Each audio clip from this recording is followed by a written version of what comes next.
And we've got all the right in the world on our side. And there ain't no reason to be afraid. And there ain't no reason to not take the challenge dead on. Because I'm going to tell you who we come from, folks. We don't come from some weak, jellyback, spineless people. That's not who we come from. None of us. And it doesn't matter what color you are, what nation your folks hail from, how much money you got. We all share the same name. We are Americans. And at Bunker Hill, there was Americans. And at Fredericksburg and Gettysburg, there was Americans. And at Iwo Jima, raising that flag on Suribachi, it was Americans. And at Pork Chop Hill, there was Americans. Quezon, there was Americans. And on 9/11, there was Americans who ran towards those burning buildings. That is who you share your heritage with. You do not share your heritage with a weak and ineffective people who cower at the sight of trouble. You share your heritage with a strong and brave people who are determined to hold on to their freedom and for the freedom of future generations. Guys, it's time for us to stand up and be that generation. It's time for us to stand strong and proud and remember who we are. That we are Americans. And as long as we stand as the vanguard of freedom in this nation, freedom will survive people. Not only survive, but thrive. So guys, it's time to put on our packs. It's time to fix those bayonets. It's time to get ready. We got a fight on our hands. And our fight is not for us. For all those generations that's going to come behind us. Let's save America, folks.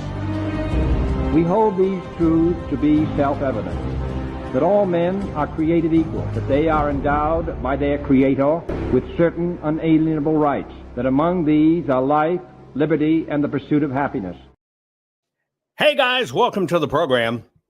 This is going to be a little bit different because you're going to choose where I'm headed in this particular program.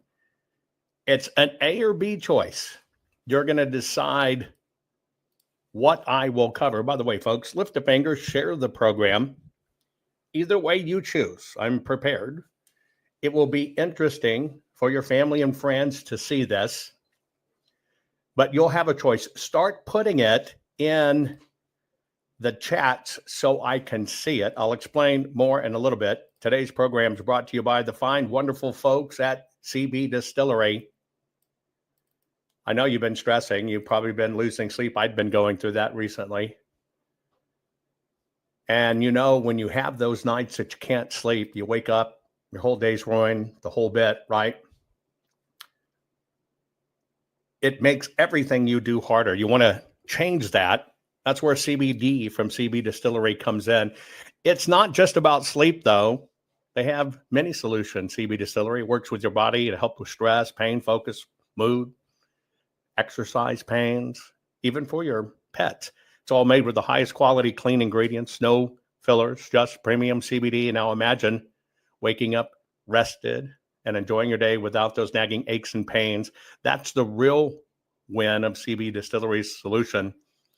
That's why over 2 million people use and trust CB Distillery. Here, I've got a code for you. I use it. I love the roll-on, folks. Ask people in chat. I'm telling you, it's the bomb. So if you're ready for better sleep, less stress, feeling good in your own skin again, try CBD from CB Distillery. And right now you can save 25% off your entire purchase.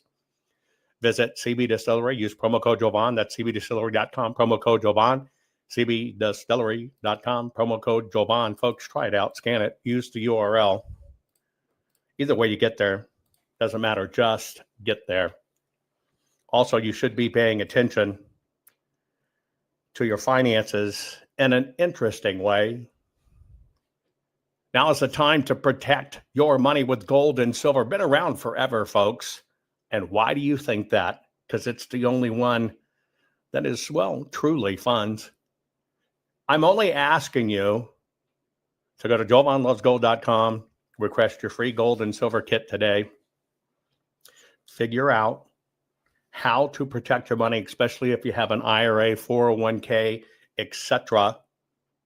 Like right now, let's say in a wintertime, big storm rips off part of your house. You have to have things fixed. You go into your IRA, 401k. Try to get money out to do it because insurance is not going to cover it. And yes, you can take your own money. You've been sticking back for years, but they're going to ding you. Yeah, about 50%. Why would they do that? Because they have the power and you have none. This is why I just need you to go to JovanLovesGold.com, get the free gold and silver kit, feed your brain, understand what you can do, folks, right? Understand what you can do for yourself to protect yourself. Okay, let me tell you how today's program is going to work. You're going to choose. Put it in chat. Doesn't matter where you are in chat, but you're going to choose. Okay? And so basically, there are two things we can discuss in this program that I can bring you up to speed on. One, A, and if you want this one, you'll put A in as your choice. That Dominion voting, yes, Dominion voting, which you've heard so much about, now no longer exist. If you want to know the details, good, bad, or indifferent behind that, then you will put in chat A. Second is, if you want to know about, will Americans themselves actually end up ending our Constitution and our founding fathers? In other words, will Americans actually make the choice to make that go away? Yes, I could easily cover them both, but I'm not. You have to make a decision. You have to make a decision. So you've got a choice. I'm going to play a commercial. I'm going to watch the numbers as they roll across my screen. You're either choosing A, Dominion voting goes bye-bye and you want to know about that, or you're choosing B. This is just like voting in an election, folks. If you don't express your choice, you can't affect the outcome. Get ready. It's not about what's worse. It's about you making a choice. Just get ready. Make a choice. Make a choice. You got 2 minutes. You've got to put your choice in chat. This crazy world is telling you your sons can be daughters and your daughters can be your sons. When will the madness stop? Never. So you have to decide, will you comply or defy? They tell us all, you will own nothing, eat bugs, and be happy. Is this why America's largest food processing plants and food supply plants keep burning down? Do you really think this is a coincidence? Of course not. The system is telling us right to our faces what they have planned for us. You have a choice. Comply or simply defy their plan for us all. Defy the system's plan and execute your own plan. Abundant, safe, secure natural food supply. Introducing the Food Forest Bible.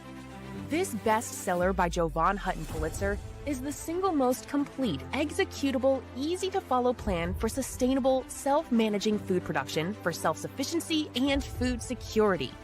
For the first time ever, a coffee table, heirloom quality full color book which unlocks the ancient secrets of creating a food forest. Imagine planting in a way which requires no digging, no pesticides, and creates massive ancient food abundance. No fooling. Food forests are the ancient secret to planning and planting once.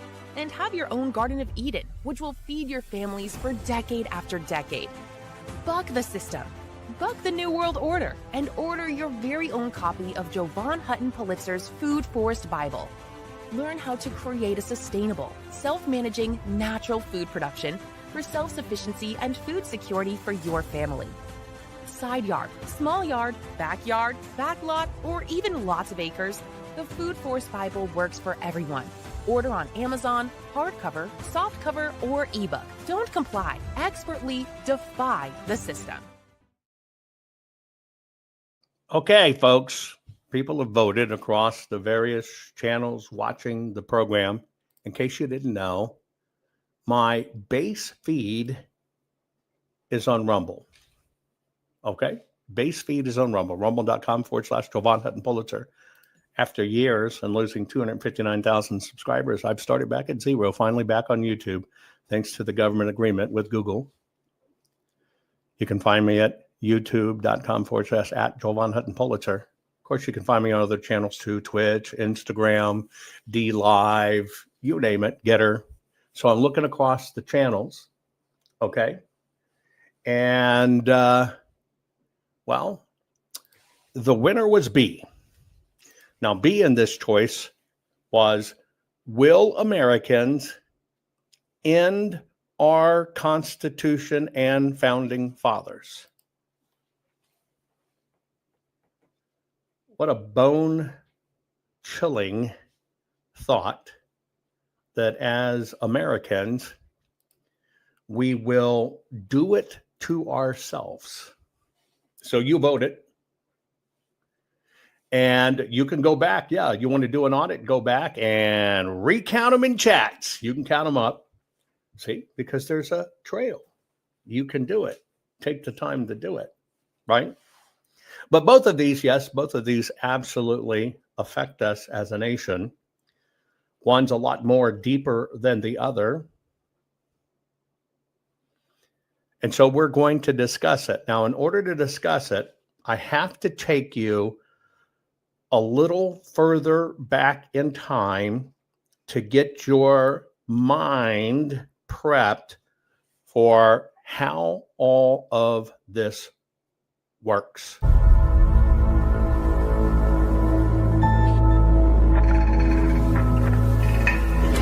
Understand what's going on around you. You are in a state of war, and you have precious little time to save yourself. It's a slow process which we call active measures. The first stage being demoralization. It takes from 15 to 20 years to demoralize a nation. The next stage is destabilization. What matters is essentials: economy, foreign relations, defense systems. The next stage is crisis, with a violent change of power, structure, and economy, period of normalization. This is what will happen in the United States if you allow all these schmucks to put a big brother government in Washington, D.C., who will promise lots of things, never mind whether the promises are fulfillable or not.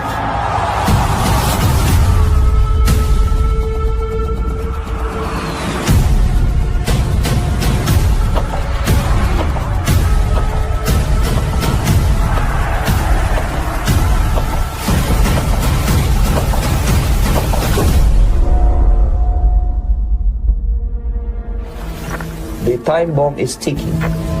With every second, the disaster is coming closer and closer. The danger is real.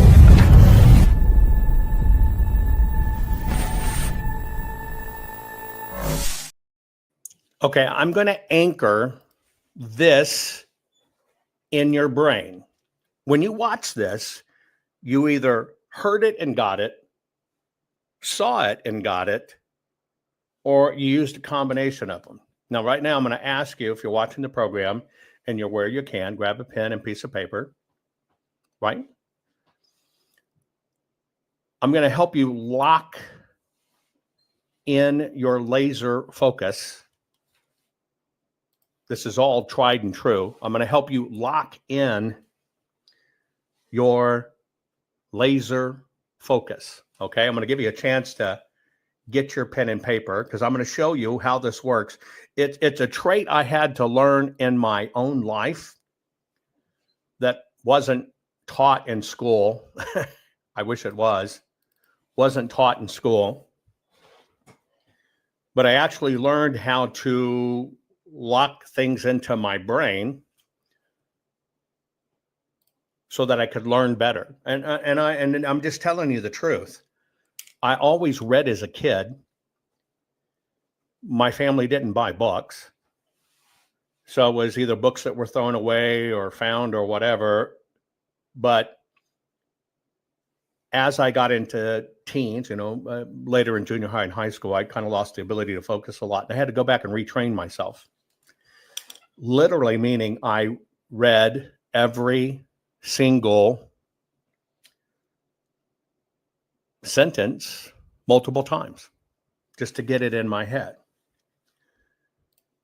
One of the things I want to tell you just how much I get out of this program with all of us gathering each day and being family and friends and whatever. One of the conversations the other day and a story I told that comes from my background inspired me to do a book. It'll probably be finished within the next couple of weeks because I want to get it to you before the new year, but I'm going to be releasing Success Comes in Cans. You guys did this.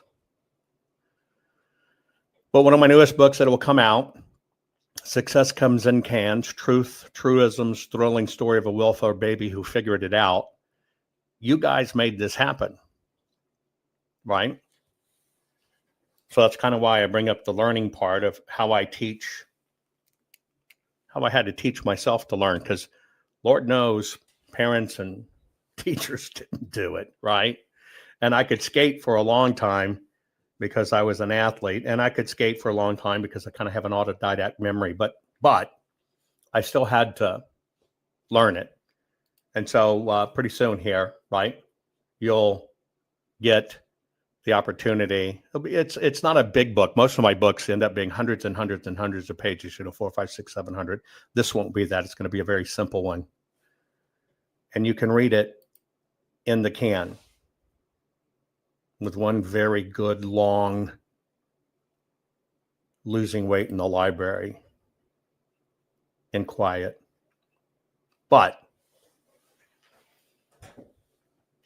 I think you'll like it. Anyway, here's what I'm asking you to do. If you have a pen and paper, I only want you to write down two things when I replay this video for you, because it's exceptionally important. Action and time. What was the action item they did? I don't even care if you use the correct words, just what it means to you. What was the action that occurred, and what was the time frame it occurred in? What was the action that occurred? What was the time frame it occurred in? Focus on the video. You're going to write down what was the action that occurred and what was the time frame it took it to occur. Get ready.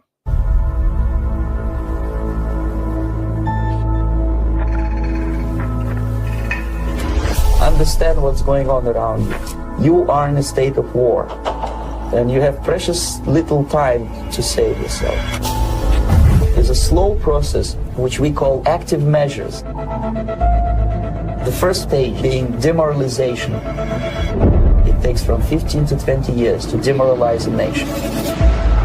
The next stage is destabilization. What matters is essentials: economy, foreign relations, defense systems. The next stage is crisis, with a violent change of power, structure, and economy, period of normalization. This is what will happen in the United States if you allow all these schmucks to put a big brother government in Washington, D.C., who will promise lots of things, never mind whether the promises are fulfillable or not.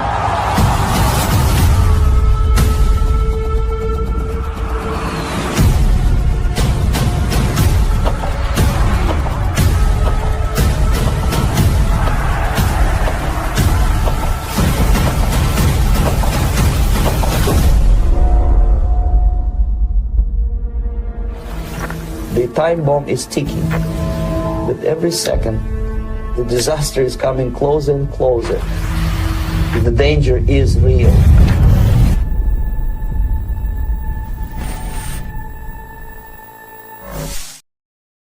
Okay. We're going to be covering B. It's what you chose by voting. I gave you two options. You chose B. And the statement is, will Americans end our Constitution and Founding Fathers? And that is two things. Now, I go back and watch my program I did on Thomas Jefferson and Monticello. Obama era forward, when our institutions taught history of the Americas compared to what you learned when you were in school, what changed? Well, if you've been paying attention, what changed? Instead of teaching about how great our nation is, how unique our founding is, how unique our success is, they started teaching you that our founding fathers were racist, that they were white supremacist, that they were slave owners, that they perpetuate slavery. Okay? Can we agree on that? That you've started seeing, even in our academic institutions, that instead of teaching our true history, the coursework, the syllabus has become about how horrible we are as a nation and our founding fathers are. Can you agree with that? And yes, Thomas Jefferson owned slaves.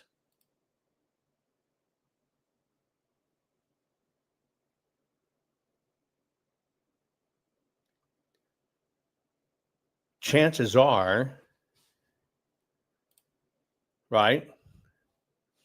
And we kind of have an instigator in it, but it's okay. Chances are, see, when you focus on that, they were slave owners. What's a slave owner? Now, for the unintelligent and those who don't understand history, those who kind of have a warped view of things, and even those that just kind of troll, right? Your perception of what history is has been fashioned exclusively by the media and the influence you've listened to. And I'll give you an example. Historically, and we can all agree on this, and God always delivers, right? God always delivers. And here it is, boom, here it is in chat, and I can use it as a great jumping off point. You have been taught that America was the center of the slave trade, as in United States of America. You've been taught that. Most young people actually believe that statement. However, we had already, for almost 100 years, been working very diligently to eliminate the slave trade. Right? Slave says what? Anyway, slave says what? Right? I like that. That's true. People know it. Slave says what? Anyway. And I did a program on slavery. I gave you the numbers. I gave you all this stuff. And you know, fighting this 1619 BS. Moses was a slave. And at comments like this, Moses laughs out loud. But it's okay. So very few slaves, and I'm talking a fraction of slaves came through our shores in the United States of America compared to what was going on in the world. We did our best to stop it. It was very hard to stop the Barbary Coast. You get the Barbary Coast because it was Africans selling Africans, and it was the Muslims who were the backbone of the slave trade. But you don't get taught that. Now, it's a prime example of this slave who believes AOC will be the next George Washington, actually believes America was the source of the slavery, Americans were slave traders, etc. Right? America bad, that was bad, they were colonialists, and has no concept that it was Africans enslaving Africans, And the only thing that happened is the Muslims found a market to sell some of these slaves by venturing into the Americas, not the United States of America, but the Americas, and putting them in South America on sugar plantations. But see, you're not taught history. So with that, put it in chat. Can we agree that between media and between academic institutions, our young people have been taught a completely revisionist story of what is truly history? Right? Can we agree that if we had to look at it, that our media did it, right? And that our academic institutions did it? Yes, we know that. Okay. Now, what just happened by a gift from God organically is you can see how people, if you don't know history, you can be controlled. But more importantly, that one topic, slavery in America, combined with the founding fathers, you heard the slaves say, well, they own slaves. That's a taught mechanism. Now, that taught mechanism did not happen organically or overnight. It happened by planting a seed designed to destroy, and working it continually, right? Continually, okay? Over time, to the point that when it became institutionalized, and I'm talking about getting into our colleges and universities, you were just taught it. And if you didn't answer the answer right on your college quiz, you failed. Which basically means, in universities or colleges today, if you were asked a question about the American slave trade and how bad slavery was in America, and you basically wrote it was the Muslims and it was Africans selling Africans, they'll fail you. Why? Because they're trying to incent the right answer. You'd fail. Now, you'd have basically a come to Jesus meeting, right? What's the come to Jesus meeting? You're going to decide, am I going to fail this class, right? And stand my ground, America bad and colonialism, or am I going to pass this class because I pay for this class or whatever, and I got to get my education, I got to get my degree. This is where the soul selling begins. Then you have a very interesting conundrum. And I'll give you an example. And I've used this many, many, many, many times. And we just use archaeology. If you're going to get your archaeology degree, you have to believe and embrace that the United States of America was empty. Yep.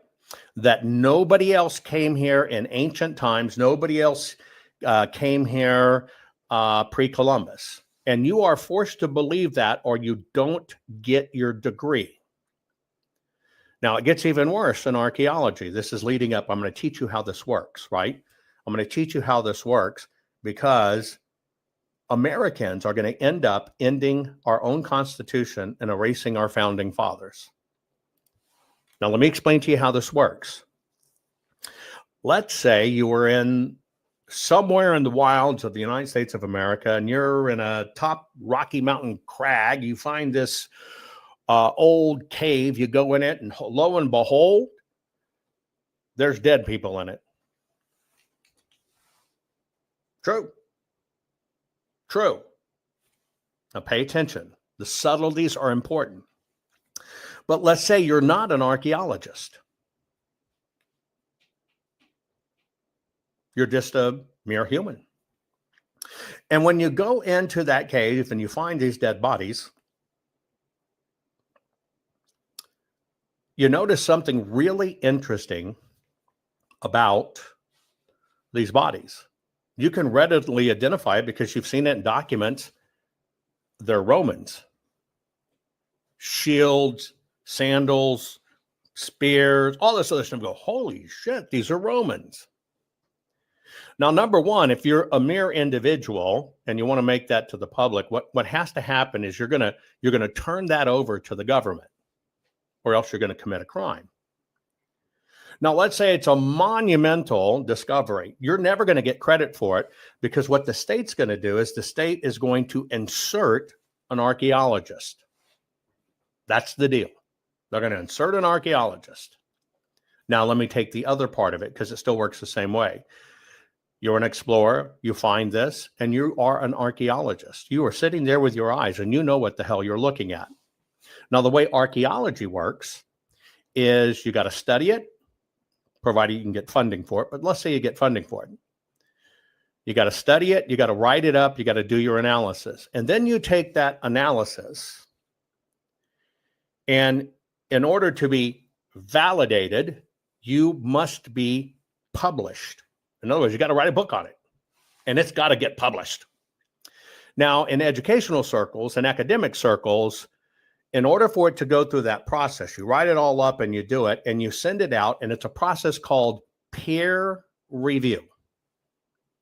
That basically means 10 of your peers in the archaeological field with archaeological degrees have to review your material. They must agree with you and say, this is correct. And then when you get those people to agree, then it can get published. And it's only the publication that actually brings it into real. It's not that there's bodies laying in front of you. It's only when it gets published. Now, here's the catch. The catch is that never will get peer reviewed. And here's why it won't get peer reviewed. Okay? It will not get peer reviewed because everybody who is an archaeologist has been taught and must agree to there was nothing here in the Americas prior to Christopher Columbus. Maybe cavemen, certainly a bunch of savages, but not organized people, not civilized people, not even organized militarized people. That's a no-no. So what happens is you're going to not get peer reviewed. It just is not going to happen. Now, that's how the university system keeps everything suppressed. I'll tell you a real-time story. The person who basically made the breakthrough of testing hair, like forensic testing hair to basically see if somebody was poisoned. You've probably seen it on forensic files or whatever the case may be, right? You can take a person's hair, dead or alive, and you can see if they've been poisoned or otherwise. You get me? Well, let's go back into time when that science was coming into being. And the particular professor, incredibly fantastic professor, incredibly peer-reviewed researcher. I'm talking at the top of her game. On a whim one day, she reached out to her colleagues around the world, and she says, hey guys, those of you that are working with mummies and these really old people, I want to be able to see what they ate. I want to see what's going on. Would you snip some hair and send it to me as part of my project? And they did. Now, when this first happened in the test, she was shocked. She looked at it and goes, what? We're talking multi-thousand-year-old samples. And she kept on doing the test. What? like over and over again. And finally, she came to this holy shit moment. And here is what the holy shit moment did. See, her samples were coming from the ancient Levant, Israel, stuff like that, from tombs. And what she found out from all of these royal mummies that people were clipping a little bit of hair, let her test, is she found out two things were really interesting in their hair. They imbibed in cocaine and marijuana. Yeah. The ancient royals had in their hair cocaine and marijuana. I'm talking, this was a huge breakthrough, right? Huge breakthrough. Please focus. Now, when she started talking to her colleagues, now you have to understand, cocaine, marijuana are, from an origin standpoint, American products. I'm not talking like on the grocery store shelves. I'm talking like origins of the plants they are derived from. Now we got a conflict. The royals, the Egyptians, right, were imbibing in cocaine and marijuana. Cocaine and marijuana comes from the other side of the planet. And this was supposed to be the world here. A shitstorm ensued. This incredible academic was destroyed.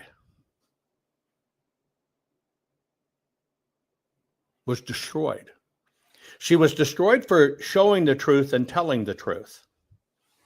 Okay? She was destroyed for showing the truth and telling the truth. It ruined her career. Basically, they started rejecting her papers, unpublishing them, etc. And they ran her out of the profession. They literally destroyed her. Now, did they destroy her for finding cocaine and drugs? No. Did they destroy her for attempting to expand science? No. Did they destroy her for finding a new way to test? No. They destroyed her for two simple reasons. One, that she had definitive proof there was transatlantic trade back and forth thousands of years back. Now, that was cog number one, because remember, America's supposed to be empty, and everybody's,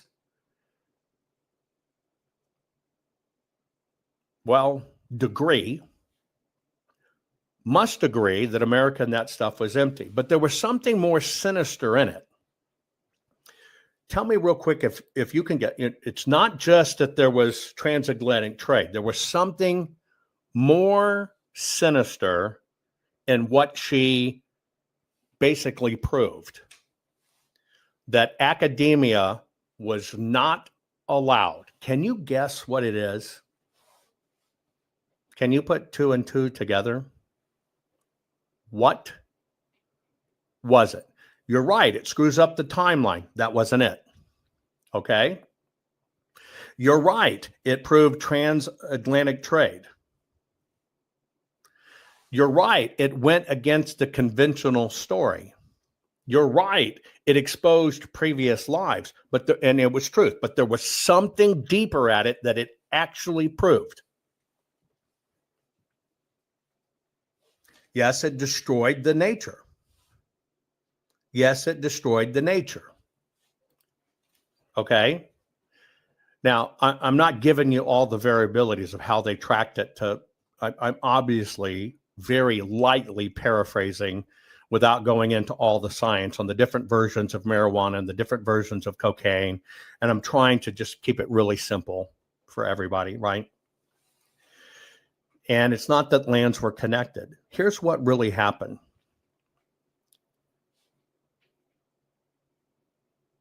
In the 1800s, something happened to our universities that was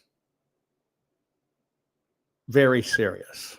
And that's the nature of our universities was hijacked and changed.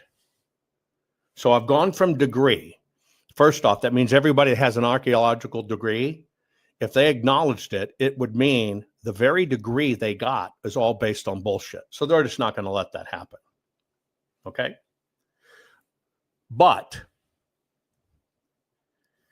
in the 1800s, something was really happening to the university system, and it started way back. It took several hundred years to do. The universities were what, and the universities became what? This is another piece of the cog. The universities were what, and the universities became what? Do you know what that is? Simple question. The universities were what, and the universities became what? I'm giving you the cog so you understand how this happens. And liberal is not the answer. Let me show you like Columbia University's logo for Columbia University. You want to see it? There's the logo, the actual logo, true logo for Columbia University. Now, if you were looking at Columbia University's logo, what do you notice about it? Take a look at it. What sticks out to you? Oh, somebody says the Illuminati. You don't know what you're looking at. But okay, I'll just say you're joking. Take a look. Take a look. Take a look. Not three naked children. They still do that today. Not ball. That's not ball. Take a look. Take a look. Take a look. Take a look.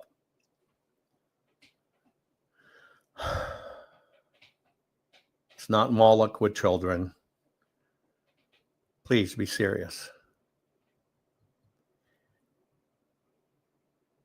A lot of it's in Hebrew. The name of God. I don't know how people see woke, devil, and minions. I have no idea how you see that. I don't have any idea how you see Baphomet. Have no idea how you see Baphomet in this. Right? I don't know. I don't know how you see and I'm not dancing for you. You see that on it. Now, I've already taught you this. The name of God, when God gave Moses the 10 Commandments, Moses said, "Who are you?" Said, I am. This is it. Yod-Veh-Vav-Veh. King Solomon's ring, which is about to be very important in this discussion. Right?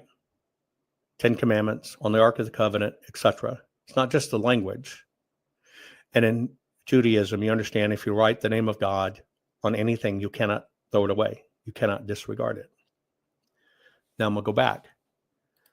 See, it's very simple. Looks like horns. Looks like this. Go look it up. You have the ability to look at all this other stuff. You're actually kind of looking at the truth. Okay? And what you're looking at is the divine nature under God. Look how many things came into all of your answers for this one thing. You failed to recognize it all works and happens under God. Right?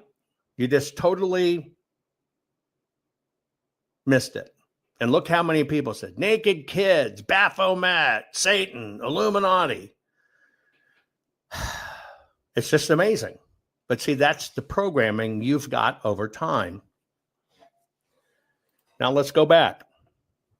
She makes this discovery. She found cocaine and all this stuff in their system that shouldn't be there, points it directly back to America's. That's not approved literature because America was supposed to be empty. Okay? And it's the picture, she is feminine. The picture is feminine. Okay? But I asked you, something deeper was afoot in the university system at that time. Right?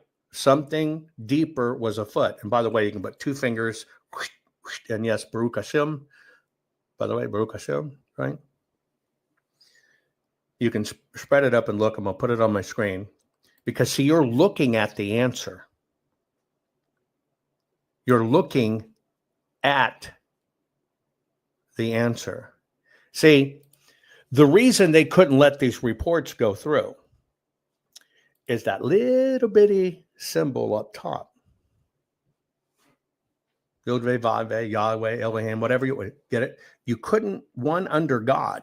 Now, the reason that's important is because in the Bible, especially King Solomon, who has the same seal I have on my arm on his ring, right? Which the church later on tried to say Solomon was demons. The Catholic Church tried to change that. But King Solomon always said the riches that built King Solomon to power came from ancient lands. Now, that basically meant out of the Levant, the Mediterranean, through the gates of Hercules, the Pillars of Hercules, which is basically, the Strait of Gibraltar, right? Foreign lands. But see, back then, in biblical time, etc., they wanted to teach you that was the center of the world. I already told you that's why they put sea monsters past the Straits of Gibraltar to keep you venturing. Well, the real thing was, I told you they'd keep you venturing because they didn't want you to go find wealth. And the problem is, if you actually understand, right,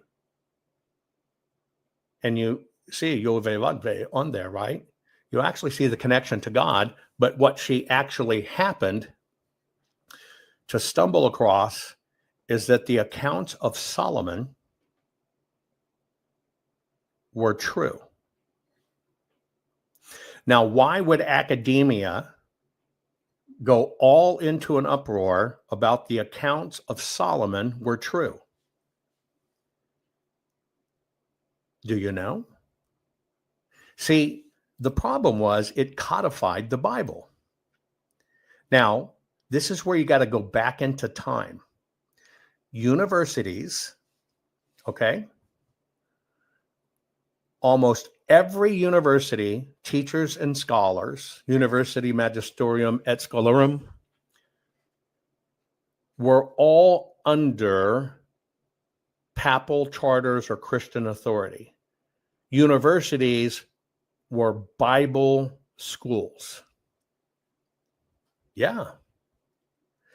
And every position, lawyers, administrators, even clergy, you were brought up to understand everything in the context of the Bible because it gave you ethics, moral focus, etc. And at that time in the university system, it believed that faith and reason go hand in hand.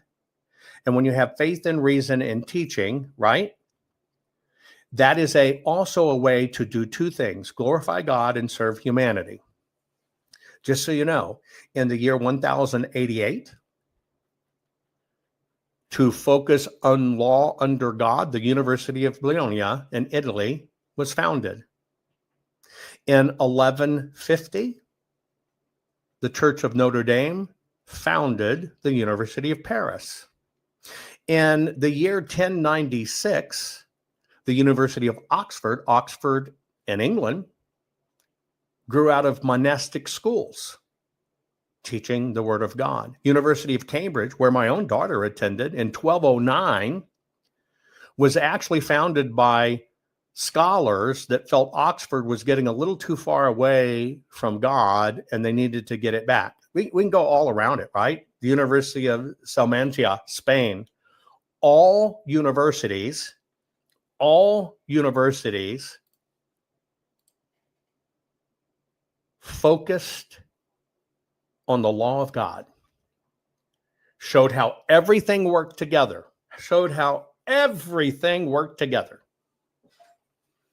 Okay? Then when you get to the United States, of course, this is Columbia, but when you get to the United States, I'll give you a few. Harvard, founded in 1636, was literally founded by Puritan ministers to advance learning and perpetuate Christian learning to posterity. Same with Yale, 1701. It was founded by Congregational ministers. It was specifically in Yale to train clergy and uphold scripture. Princeton, same way, 1746, Presbyterian churchmen. Princeton was created to specifically, ready, defend religion and liberty. It's not what you think about when you hear Princeton Day. William and Mary, 1693, Anglican, right? Georgetown, 1789. Georgetown. It was actually one of the first Catholic schools, and it's all of them. Basically, what happens, every single Ivy League school, we're talking 100%, were all seminaries. Their curriculum, biblical theology, and classical Christian ethics. That's what was taught. And so what happened, all that influenced this, right? St. Thomas Aquinas, Roger Bacon, right? Newton, all saw everything, even in studying nature, was studying God's creation. Every one of them. As they evolved into medicine or mathematics or astronomy or natural philosophy, it was all 100% compatible with faith.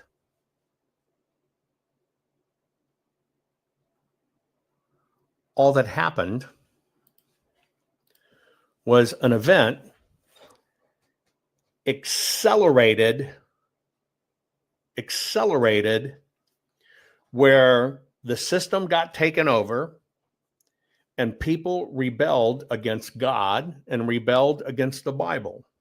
They don't teach you this. Now, remember, I started off telling you this groundbreaking, heralded professor made a breakthrough she wasn't supposed to make.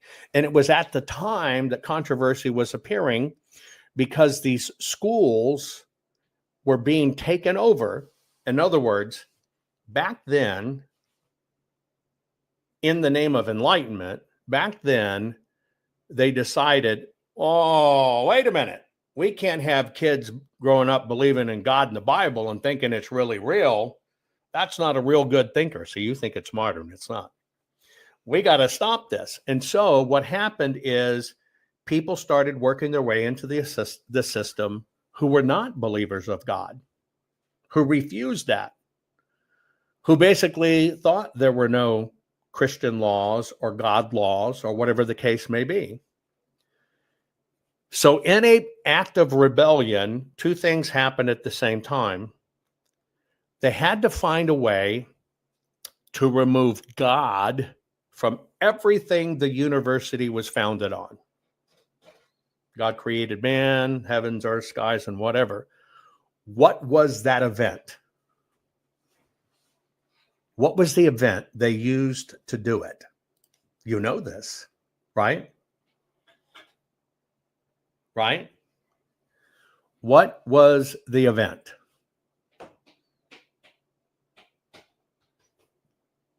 Come on, you know this.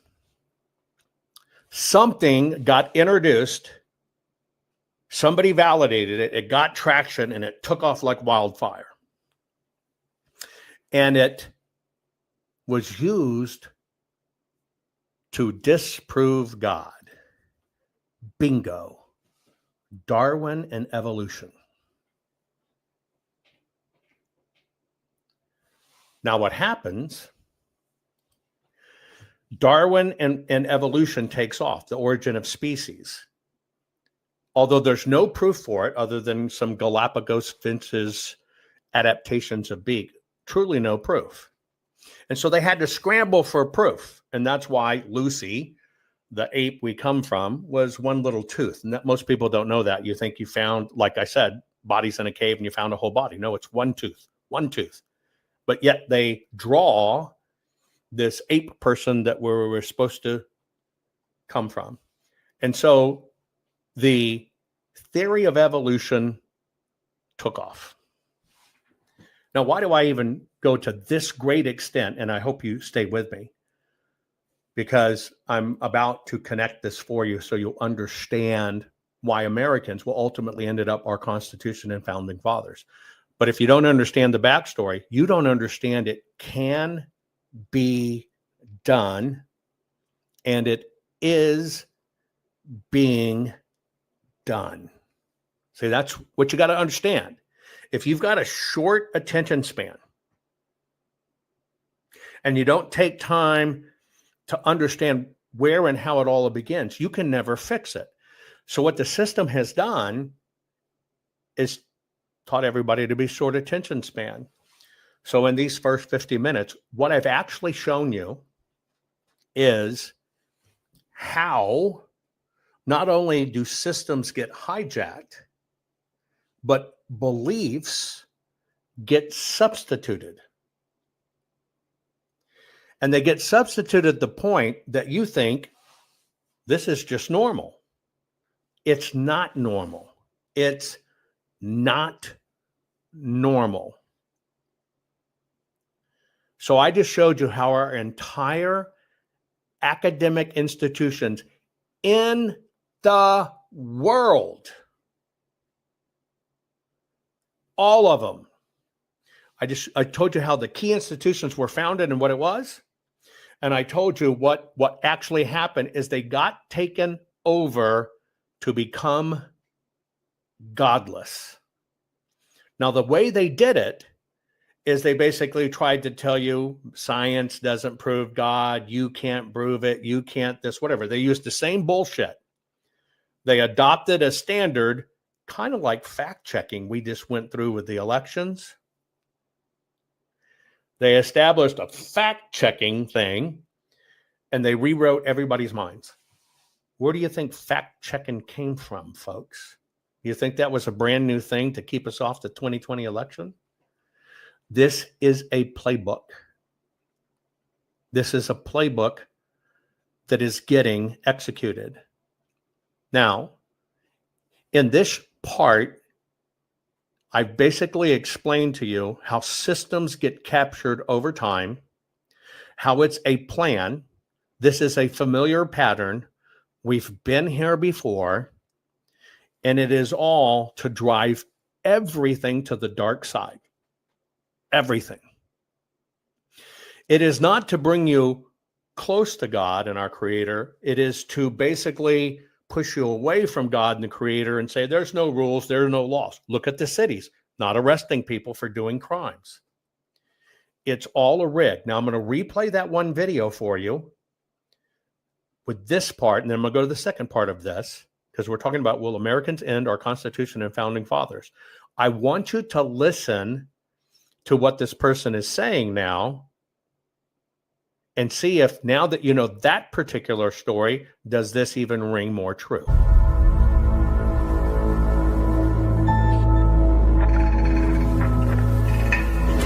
Understand what's going on around you. You are in a state of war, and you have precious little time to save yourself. It's a slow process, which we call active measures. The first stage being demoralization. It takes from 15 to 20 years to demoralize a nation. The next stage is destabilization. What matters is essentials: economy, foreign relations, defense systems. The next stage is crisis, with a violent change of power, structure, and economy, period of normalization. This is what will happen in the United States if you allow all these schmucks to put a big brother government in Washington, D.C., who will promise lots of things, never mind whether the promises are fulfilled or not.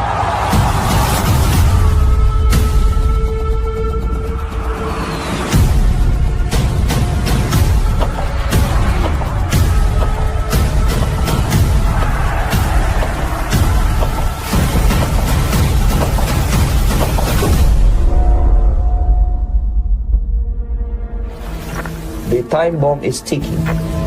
With every second, the disaster is coming closer and closer. The danger is real.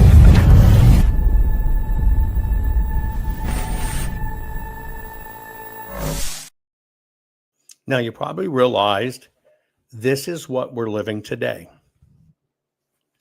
Now, let me bring the second part home.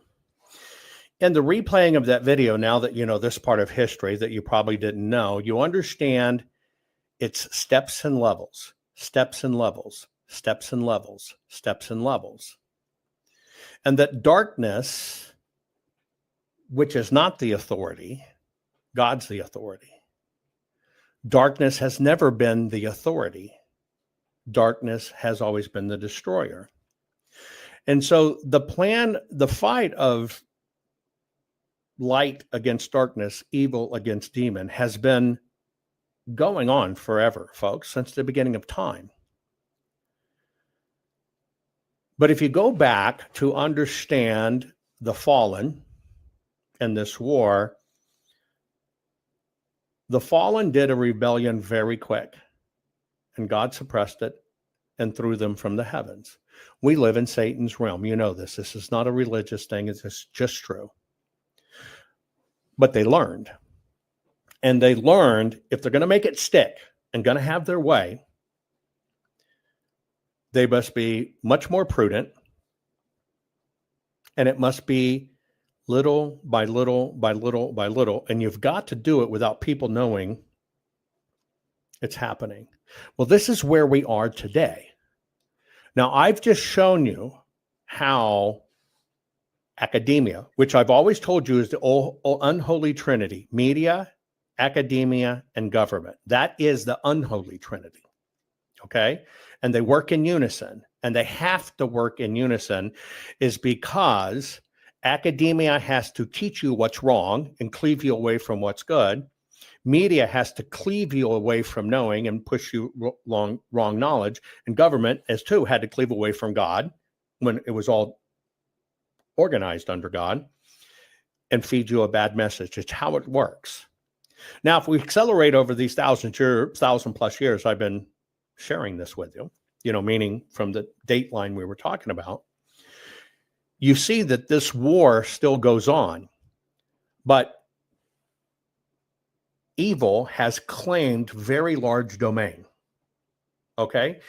Evil has claimed a very, very large domain. They own the media. They own the government. They own academia. And evil rewards adopting evil. Yeah. And here's what I'm saying. If you turn away from truth and you just accept their mark, this is the way it is, even though you're going to get rewarded. You're going to get rewarded with that degree. You're going to get rewarded with that job. You're going to get rewarded with this. That was why the push that if you're a valuable employee, you must have a what? You must have a degree, not skills. Not skills. You must have a degree. Why? Because they knew that time you spent in the system learning to comply, then you will fit into the system and understand how it works, that you get accepted, accelerated, and rewarded by going along. Now, if you look at Europe, you can now see from the time we were founded to now, all hell broke loose. A lot of the ancient universities were started in the Middle East. All of them focused on God. They taught chemistry, They taught metallurgy. They taught the sciences. They taught astronomy, advanced mathematics. All comes from there. But then something happened in that life. And that life was all of a sudden about 600, somebody popped up and said, nope, God talked only to me, and I now supersede Jesus. And that's where we got Muslims. Most people don't understand that Muslims didn't come up, right, until, almost 700 years after Jesus. Now, here's why the reason I tell you this is because, see, religion's been co-opted too. What most people don't understand is the concept of POD, pain of death, POD. Most people don't understand that in history, the ancient conquistadors that navigated and explored the world, such as Christopher Columbus, are Jews and had always been Jews, which, by the way, science just confirmed, even though academia tried to tell you it was a lie. The reason is when the churches came into being, when they put monsters on maps and all this other stuff, it was always to control people, to keep people from going out, believing they could, right? I can do great things, finding their wealth, and they shut it down. Well, when these ruling monarchs, the ruling class, politics came in and took over countries from the Jewish people, literally, they started robbing wealth. They took everything you owned.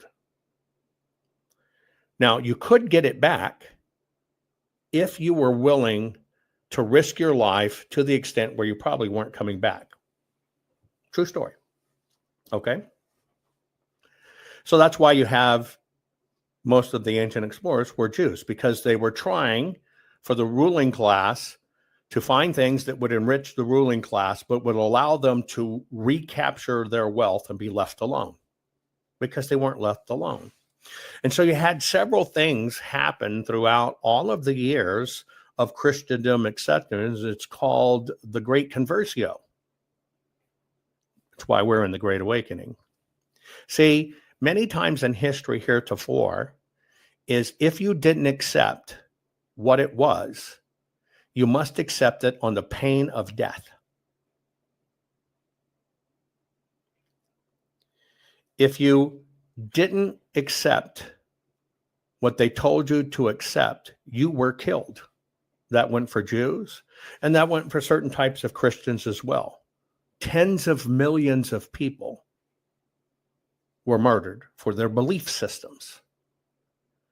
A good example, when you look at the Inquisitions or etc., you accept Catholicism or you die. Tens of millions of people were killed for that. It was called upon the pain of death. Now, most parents didn't want their kids to be executed by the government, the media, the academia, which at that time was rolled into one called the church. So what did you do to protect your kids? You told your kids to shut the fuck up. Don't let anybody know you're a practicing Jew or you're pagan or whatever the case may be. Okay?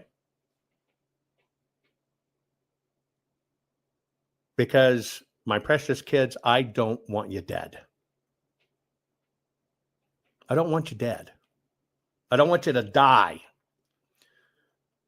Right? I just don't want you to die. You accept what they're saying we have to do. You accept that we have to do it the way we're told, because, damn it, they're going to kill you.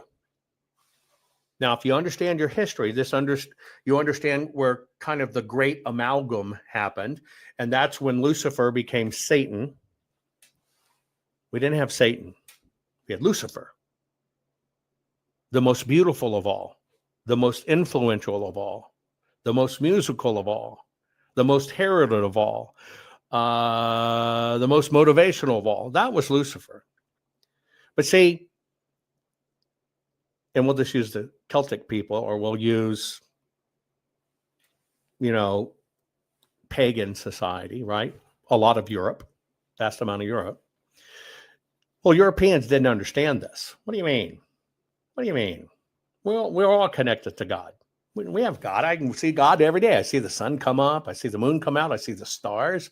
Of course, God created that law, all that. Mere man can't do that. Hell, I can take a seed and the seed knows what to do. And I can plant that seed and that seed keeps on regenerating. And if my will so does it, I can keep on growing and grow more and I can feed my family. Contrary to what you've been taught, pagans or otherwise saw God in everything. But see, that wasn't allowed. But they couldn't get through to pagan people. And so that's when we got the concept of Satan. And that's how Satan got horns, cloven feet, tail, pitchfork, fire, and brimstone. Because that's what pagans could understand. Your lands could burn. Your house could burn. They were terrified of wild animals. They didn't have weapons. Their only weapon was a pitchfork. But damn it, this guy comes with a bigger pitchfork and he can just burn everything down. That was the great destroyer of the world. And so that's how we got this concept of Satan. That's not the point. The point is you convert or you die. Same thing Constantine did. You convert or you die. You convert or you can't buy things. You convert or you can't sell things. You convert or you can't travel. Now, we went through this with the pandemic. You take the shot or you can't travel. You take the shot, you can't do this. You wear a mask or we're going to cancel you. It's always been around, folks. Now, all of it has been a process of cleaving people away from truth. Okay, that's the whole gig. And now it all comes back. Where we are on this cycle is this is where you come in. And this is why it says, this is why it said, Americans will in fact end our Constitution and founding fathers. See, the beast has always been here. In the 1,000 plus hundreds and thousands of years, the beast has been able to capture the system. What the beast had to stop doing because of man's learning to read and write, man's learning to actually dig for their own truth, right? The beast could no longer have marauding kings and queens and whatever, where they could, murder 10 million people if you didn't accept it. Again, Lucifer, Satan, morphed. They had to figure out how to do it better. And so what you've been seeing in our battle that has been going on for several thousand years, we have been fighting this battle more than you can ever imagine.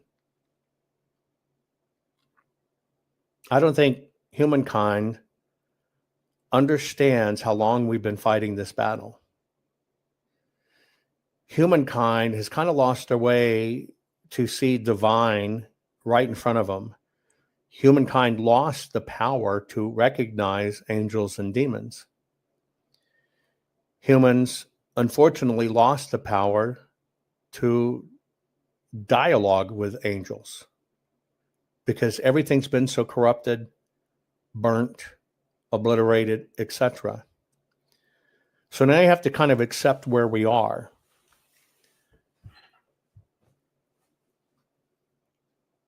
The systems and structures that you were taught to depend on have now been successfully captured.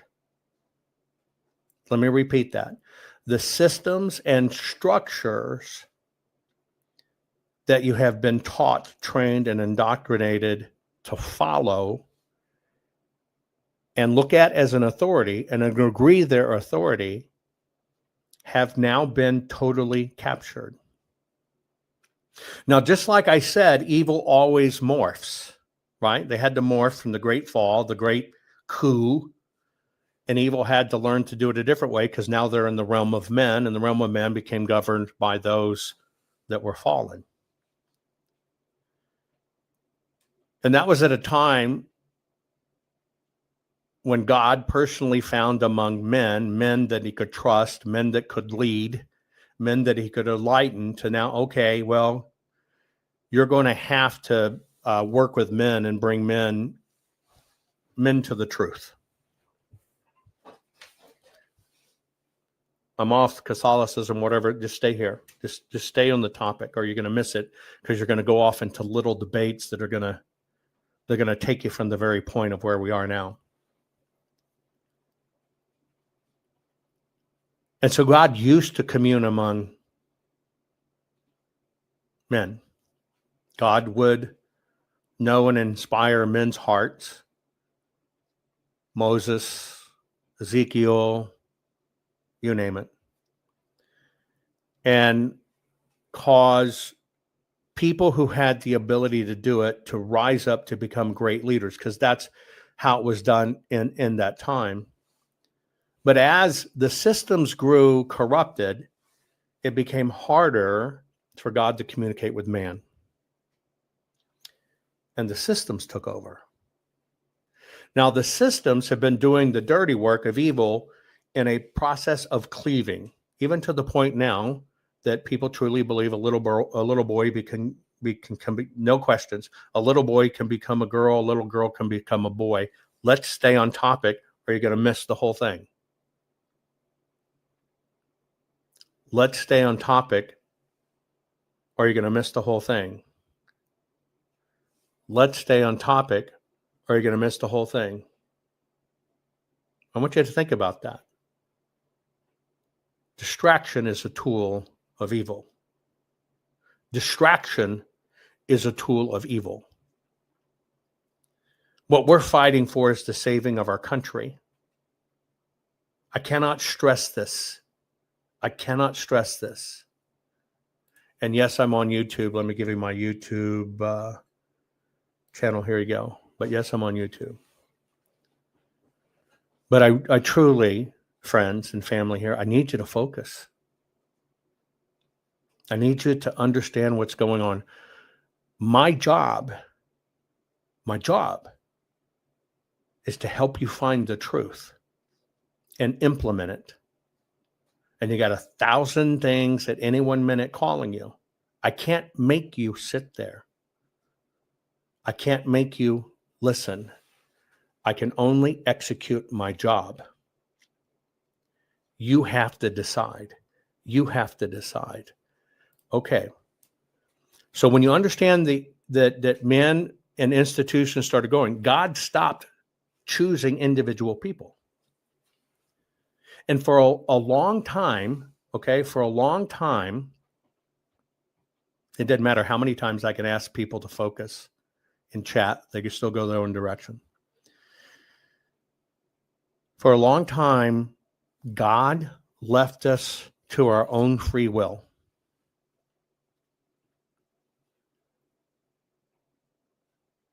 But humankind has failed at free will. And now, here we are. We have even more things that replace God in front of us than at any other time in history. Any other time in history, there are more things that replace God in front of us. Like a boy can be a girl can be a boy, all this crap. It's all designed. And here we are in the situation we are. Now, this has gotten so bad and so institutionalized that even good people don't even understand they have become instruments of destruction. It only takes a crack, just a little crack in the human being to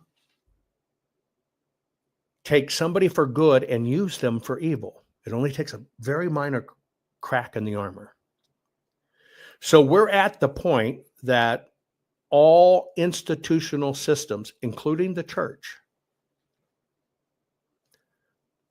100%, and I can say that without equivocation based on balance of probabilities, the justice takes. All institutions have been lost. Now we have small islands of truth, and that's it. We have small islands of truth. Now, society has been through this over and over and over and over and over and over again. This has wiped out billions of people that existed before us. It's a cycle. Now, where we all are in this cycle is a very unique difference in the eyes of God. Here's what I mean. Knowing this was coming, and you believe God delivers, and God will. God always delivers. There's always an exit. There's always a way to fight it. But God doesn't wave a magic wand. That is not how it works. God does not wave a magic wand. And so at this convergence in time, where it's really heating up to the most significant battle we ever have faced on an earthly plane, on a spiritual plane, and on a heavenly plane, and in damnation. This is where we are. Now, what I mean by that is God has provisioned you more than any other time in history to learn, to read, to understand, to ask questions, to seek out knowledge, and to know when you're looking at it. You inherently have the ability in your DNA and in your body to know what truth is when you hear it. It is that simple. You have the discernment to know what truth is when you hear it. That's why they battle the truth coming out, and they will substitute different truths because it all works upon seeing and hearing the truth. And you can believe things that are given to you that are total bullshit, but you accept them as just truth because you like the person. A la PCAPs. You did it. You fell for it. That's mankind. So here is where we are today.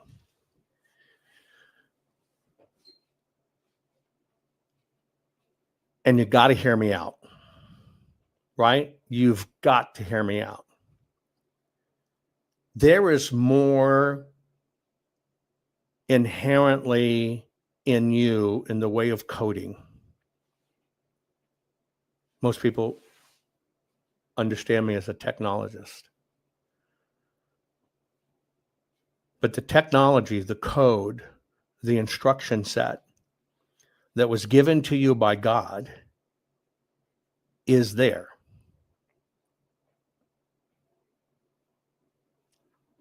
In ancient times,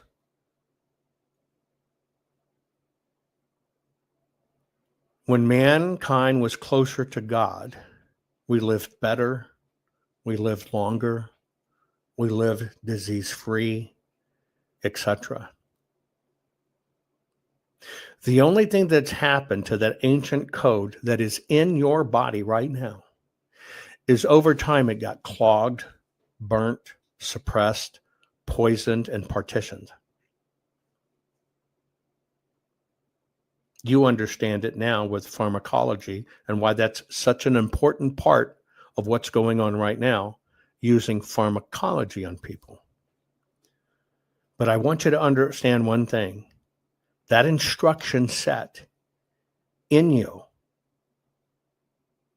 is there, and I want you to know it is not dead.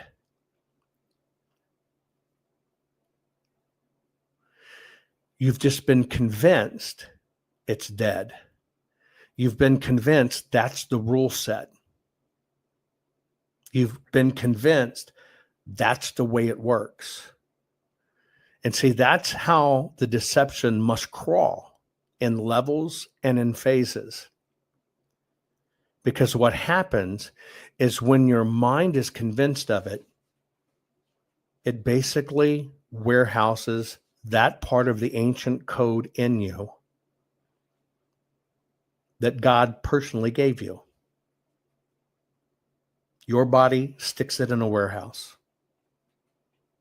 And that's the truth. Scientifically, I can prove to you the code is 100% there. Scientifically, I can tell you, you are truly created in God's image. That doesn't mean he's a devilishly good-looking bald guy with a gray beard. That's not what it means. It means you have unlimited power. You have unlimited ability. You have unlimited resources, manifestation abilities, etc., because it's written in your code. That's how special you are. But from the beginning, from the very beginning, everything's been about cleaving you from the code. And that's a process that's not all at once. That's a process that's tiny baby steps done. But I'm telling you, we're at the tipping point because we have been so code suppressed that bad times are coming. And I'm going to tell you how the bad times are coming. Now, what I'm going to say is very controversial. What I'm going to say is exceptionally controversial. But I'm asking you just to keep an open mind for a moment. Don't shut it off and hear what I'm telling you. See, because remember, it's going to be what social media has you programmed to be. It's going to be what academia has you programmed to be. It's going to be what media has told you to be or government has told you to be. And you're going to flip that switch because they did that little code disconnect in your DNA. Now, I want you to listen. And I want you to listen not on the political level. I just want you to listen not on the political level. And you got to understand this.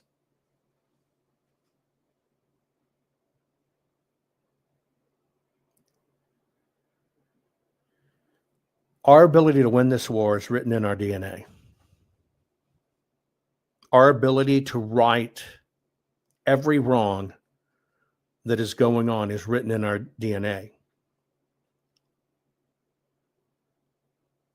You either let your DNA and you're made in God's image be hijacked and shut off, and it can go to the other side. It can poison the DNA and become something different. Change your DNA. It does. Or you just turn off your DNA. But everything's here, and we're at that time in history, believe it or not,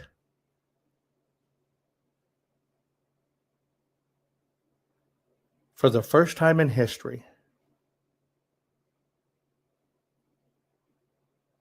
God is leaving it up to men.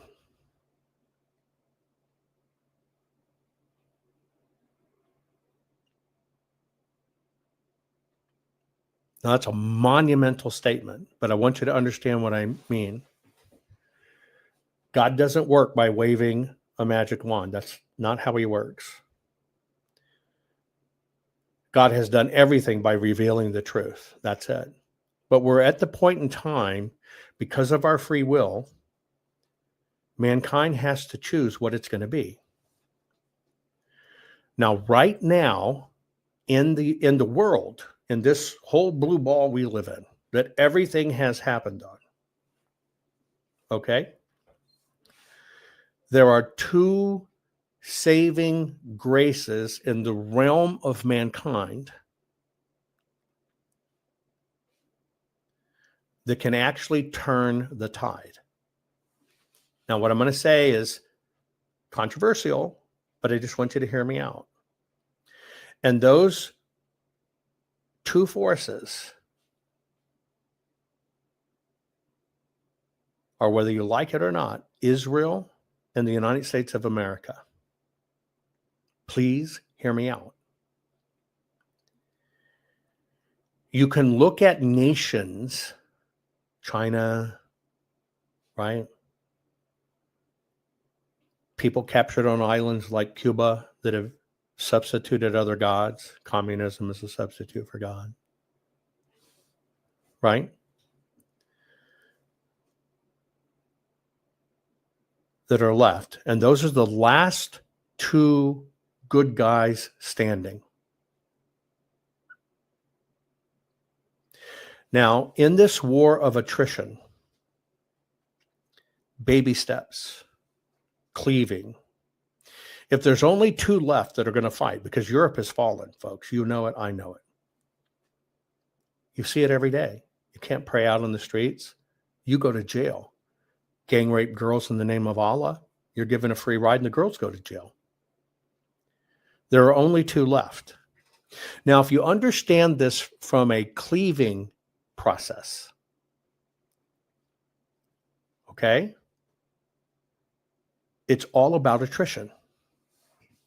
So if there are two standing, means you got to cleave one in the terms of darkness. You got to cleave one. It's a weakening process. So now I want to explain that weakening process. I've taken you all the way back to the town. I've taken you all the way back so you understand, right? France has fallen, right? You got a dangerous religion that kills people, that is protected. Everything has always been under God. I've taken you through this cleaving. Now here's where we are as Americans. Here's where we are as Christians. Here's where we are as Jews. And I'm telling you, listen to my words. Faith has not failed you, but religion has. Yes, Australia is going. Faith has not failed you, but religion has. The difference is religion is mankind. Faith is your direct relationship with God. Now, where we stand as an American people, we're on the edge that in order to survive as America, and thanks for bringing it up. Poland's a good example. Poland is surviving and thriving. It's surviving and thriving by standing on principle and saying, we ain't going for this shit and you ain't coming here. These are invading forces and demons. Now, right here in the United States of America, in order to get us to surrender, we're the driving force in magnitude, okay? In order to get us to surrender and get this complete, the systems have to get rid of our Constitution and have to get rid of our founding fathers. Now I'm going to cover that so you understand how this works. You now understand that all of our institutions from universities and stuff was all about God. Anything that codified God or the Bible was gone. They don't teach you the coding's already in you. It's all about suppressing the coding, okay? Now, you need to understand in how we were founded is our founding fathers, even though they were deist or monotheist, right, or whatever the case may be, they were learned, ethical men because they came up in a time where they were raised in the truth. Now, we as the United States of America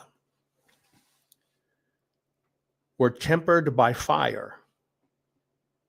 Tempered by fire mean our nation founded by getting our asses kicked in Europe. There's one other country that comes from the fire. And what is that country that comes from the fire? Do you know what it is? What other country has been tempered by fire? Meaning a country that didn't surrender, a people that didn't surrender.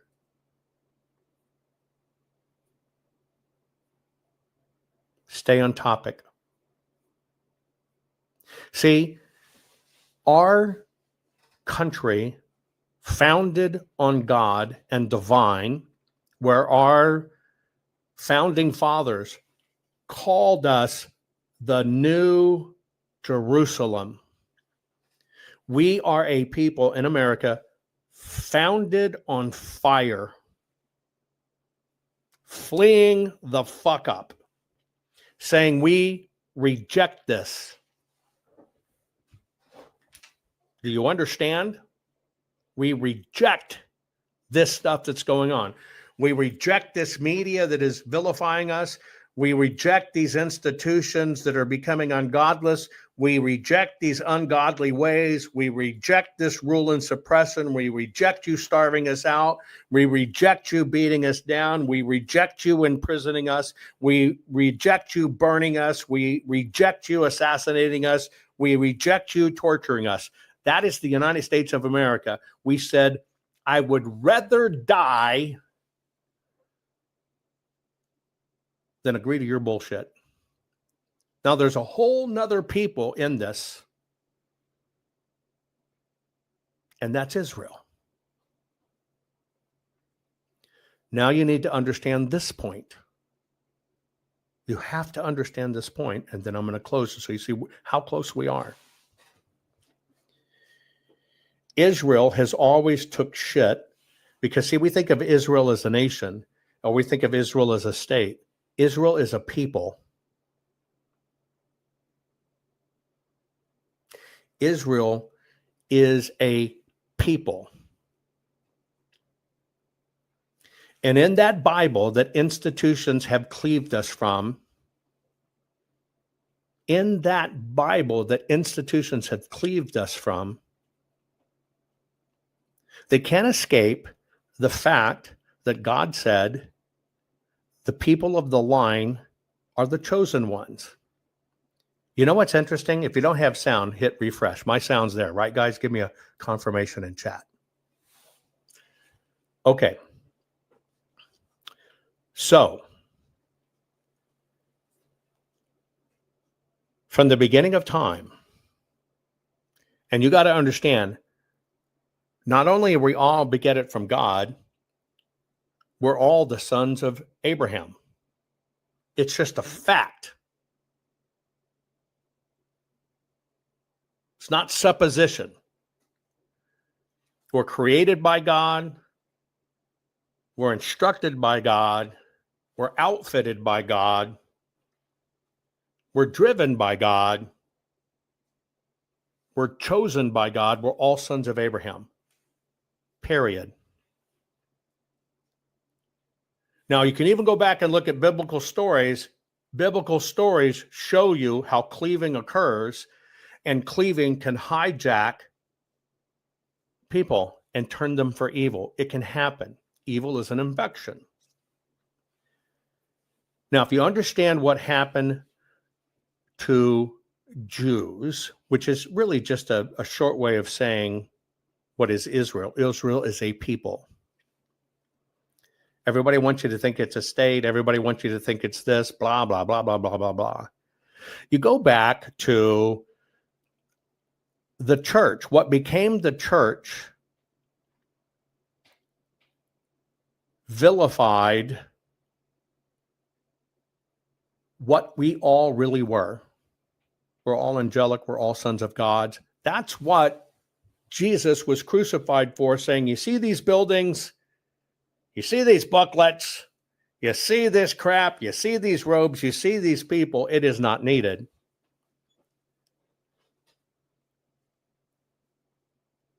But evil always infiltrates, always. And so what they did is they had to find a way to vilify the people of Israel, the Hebrews. A lot of Hebrews, and this is true in my family.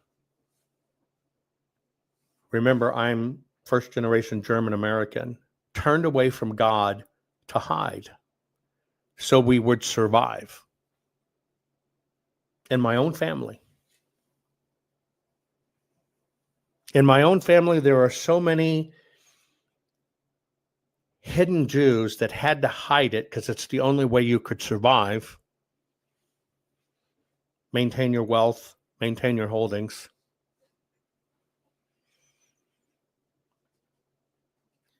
And again, we can nit-nat to nitty-nat of nitty-nat, paddywhack, nitty-nat isms from Ezekiel to Noah to Moses to Abraham, but that's not my point.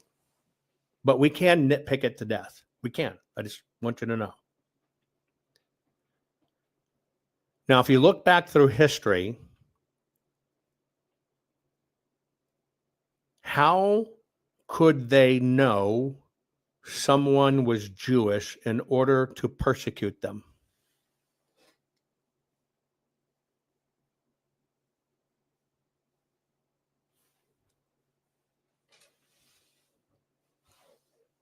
How, you know it through history, how could throughout history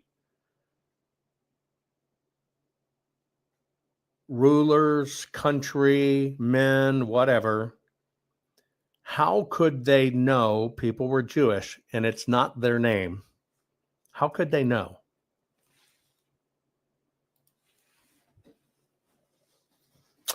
Well, some say circumcision, but they weren't doing a boner check. But you could. How could they know? Wouldn't work for women. How could they know? It's not that there's a foreskin. This is a very literal question. How could they know you were Hebrew? You were talking to the one true God. You were whatever. It's because they watched what the people did, which means they could observe them practicing their faith. And when they caught you practicing your faith, they were able to kill you. It's that simple. It's just that simple. Wasn't your Star of David necklace, wasn't your beanie cap, none of that.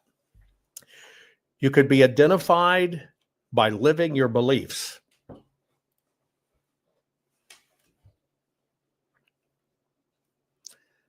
But Jews stood fast on one very thing, is the Sabbath is Saturday, not Sunday.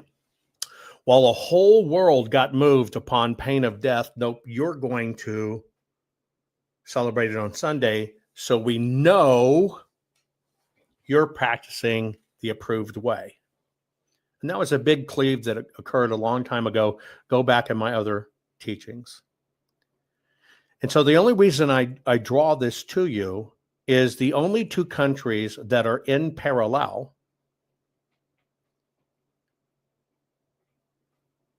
is the United States of America and Israel, who have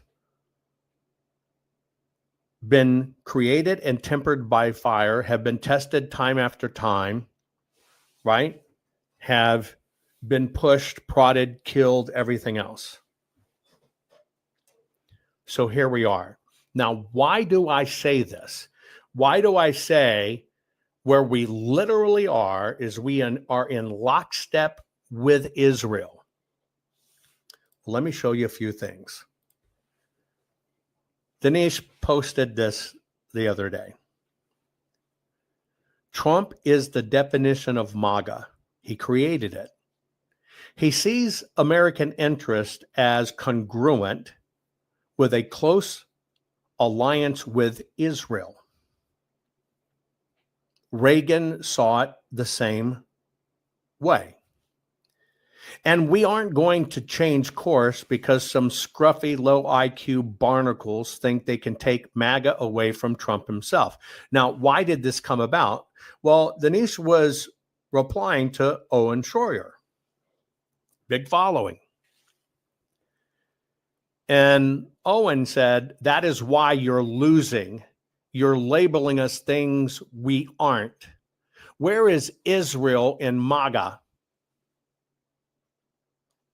What part of the USA is Israel in? MAGA is about America. When did Israel become the gatekeeper for MAGA, or when it became the gatekeeper for MAGA, it divided. The reason your side continues to obsess is damage control over losing the debate. Now, this is a conservative calling out a conservative, right? Here's one, educated, does films, etc. Here's one that came out of nowhere and has a platform and reaches a lot of people. Okay? And we don't do links in my stuff, and I don't need Nasser Aguirre bullshit. You know why? Okay, I'll give you $1,000 if you look at this screen and you tell me where is Nagara, Sarah, Fuckanera, Rexanera, Timonera, Kumanera, Magamera. You tell me where it is in my screen.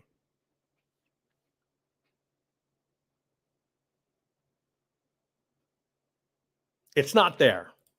Thank you. Don't hijack my show. I'm only showing you a discussion. I don't care if you listen to people or not, and that is not the point. We're not like drawing straws. But you have an influencer here.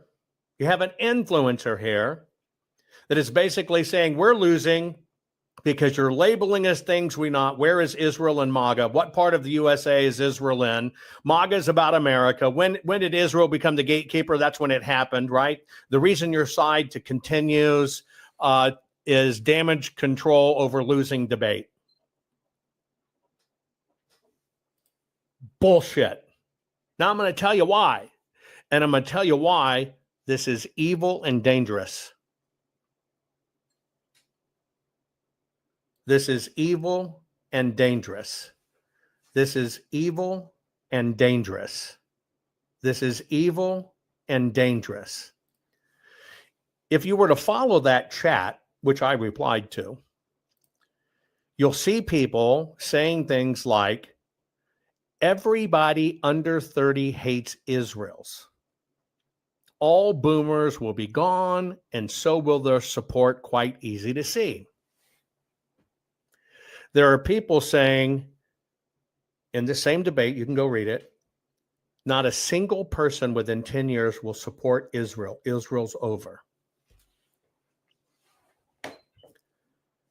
Now, I want you to think about that.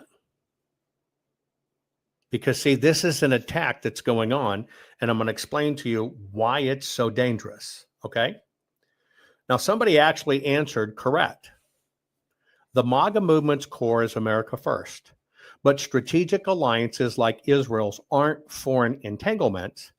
They're force multipliers, right? And he goes on to explain how we need Israel. We got to have anchored interest in those lands. We have to do it. We have to lead through strength, and that is amplified through our partners in doing it. The unholy partner is government, academia, etc., right? Isolation is not patriotism. That opens us up, and it's true. We lead by alliances. Here's why this matters, and here's why I asked the question, are we going to, as Americans, end our Constitution? You must understand context. You've got to understand context, folks. It is so critical that if you do not understand the context, we're going to be clobbered. We are that close. We are that close. And it has become so cancerous and so evil that even good people are being swayed. So when I give you this, I want you to understand how this is going to happen. Okay? And I've said this before. You have to understand during the Revolutionary Era, people were grounded in the Bible. Period. Our founding of our country is grounded in the Bible, and we're not talking about synagogues, and we're not talking about that stuff. I'm actually talking about the Bible and will Americans end our Constitution and Founding Fathers? That's what I'm talking about and trying to teach on and get people to focus on. Now, what that means is it was back in a time we were strongly focused on the Bible, which basically meant, okay, that we are endowed by certain rights by our Creator. You've heard this before in the phrasing of that among these are life, liberty, and the pursuit of happiness. That is our Declaration of Independence. That assertion is that our rights are endowed by the Creator, and that directly reflects the biblical view of our divine source of rights. Now, I've always told you, everything is about cleaving you from the divine till you don't even understand God wrote the code in you to win. It's just you got to stop turning it off like Owen did. How weak can a mind be? He's either got a weak mind or he's paid to say it. Both of them are bad. Now, that's our founding fathers. And that means after everything in the world they went through, just like Israel, after being abused, ripped apart, persecuted, demonized, ostracized, cast out, etc., right? When it comes to America, said we had enough of this. And what happens is the Puritans left, went into the wild of the ocean, which would normally kill you, to find their promised land. Where did that happen before? Because only one other did it. Where did they go out into the face of death, which was certain death in their time, the desert, and said, we got to stick together. We've got to stay grounded in God, grounded in our faith, and we will prevail if we just stay who the hell we are. So who went out into the deserts of Egypt? The Jews. Who went out into the beast of the ocean where the churches had already put on the maps? Right? It's why you can look at ancient maps and we have serpents and demons and all these monsters in the ocean. They didn't want you to go find the truth. They wanted to keep you in the bathtub called the Mediterranean. Well, basically, what founded our country is saying, screw you. We're not doing this crap. We're not believing what you write. We are not standing for this. You can persecute us and kill us. And by the way, since you are going to persecute and kill us anyway, screw you. We're going to go out in the ocean. If we die there, it's God's will. Otherwise, we're going to stay true to our beliefs.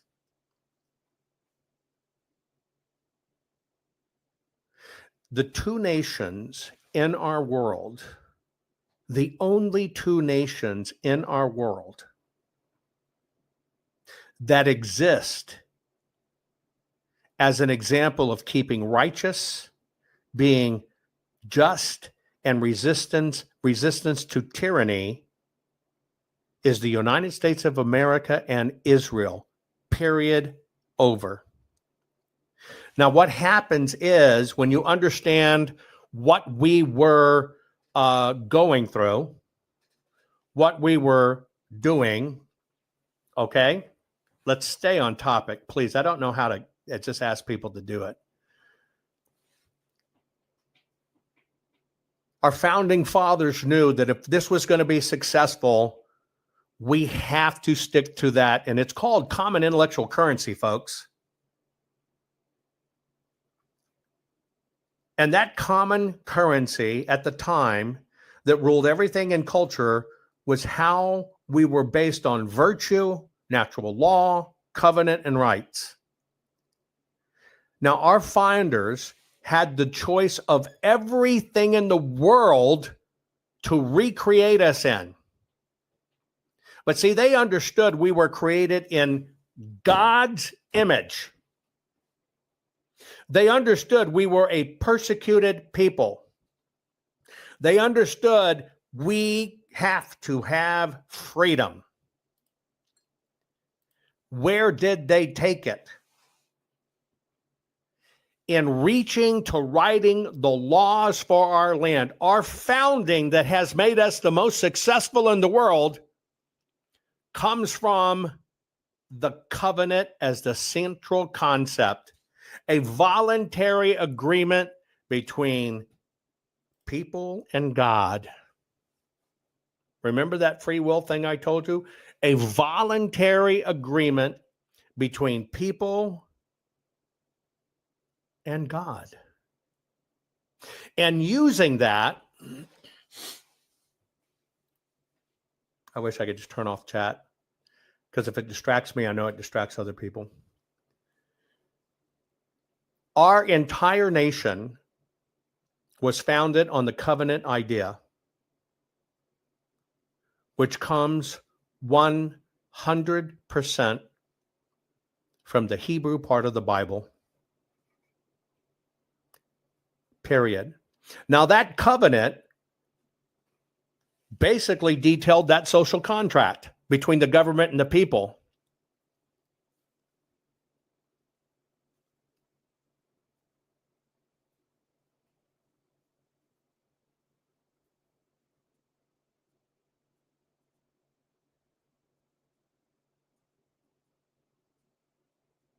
I'm just pausing for a moment, and I sit here pouring my soul out. I've been engaged in this fight longer than you could ever imagine, longer than you would ever believe. I practice my gifts because my faith is unshakable. My conviction, my commitment is unshakable. I'm here for a very specific reason, a very specific moment in time, as are you. I often wonder why I can look at you, pour out my soul, pour out my knowledge, my ability, in the fight to save all of us. And ask something as simple, just slow down, stop and chat, and quit changing the subject and putting on BS.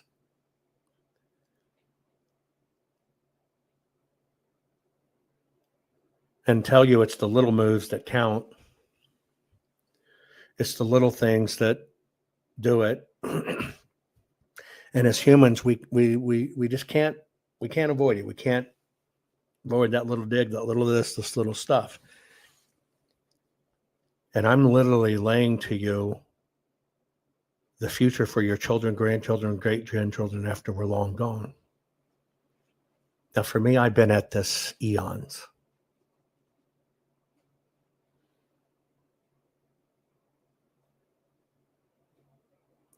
And I'm only trying to save not only mankind, because if it all goes down, but all of us in our country.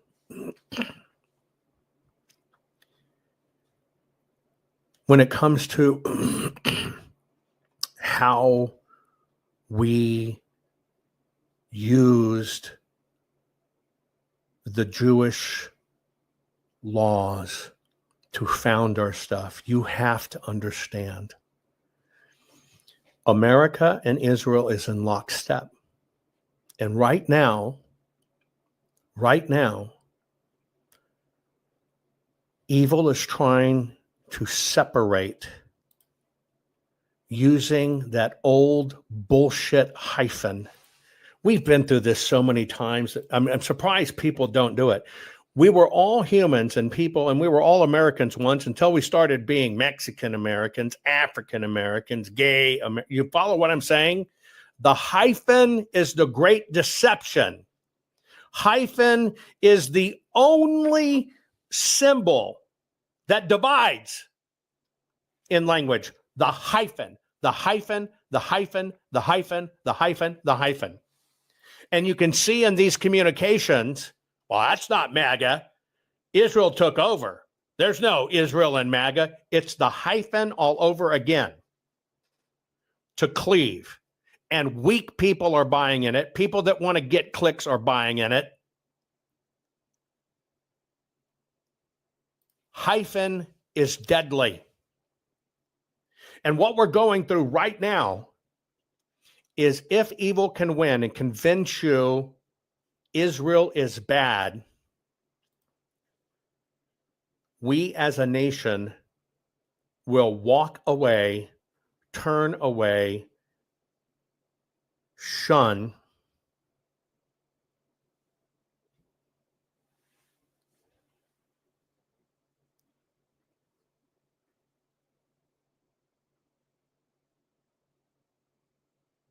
Israel.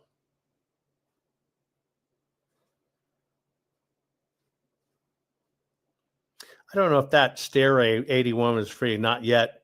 You are not yet 50 years old. I'm 60, about to be 61, but thank you.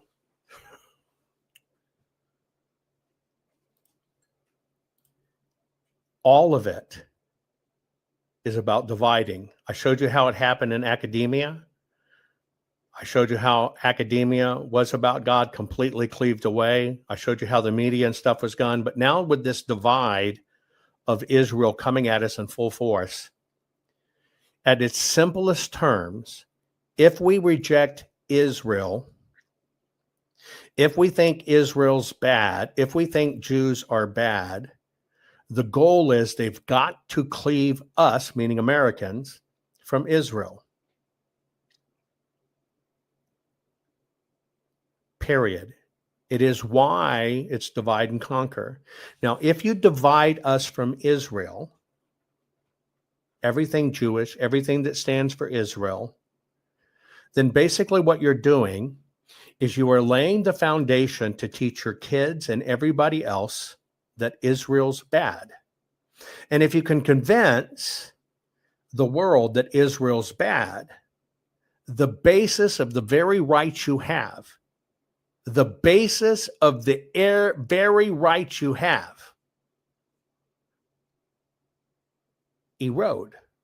Because you're not going to stand for a nation, if Israel is bad, where our laws are based on the Hebrew part of the Bible, that our language and this compact and covenant and social contract are based on the people of teachings of Israel and Hebrews.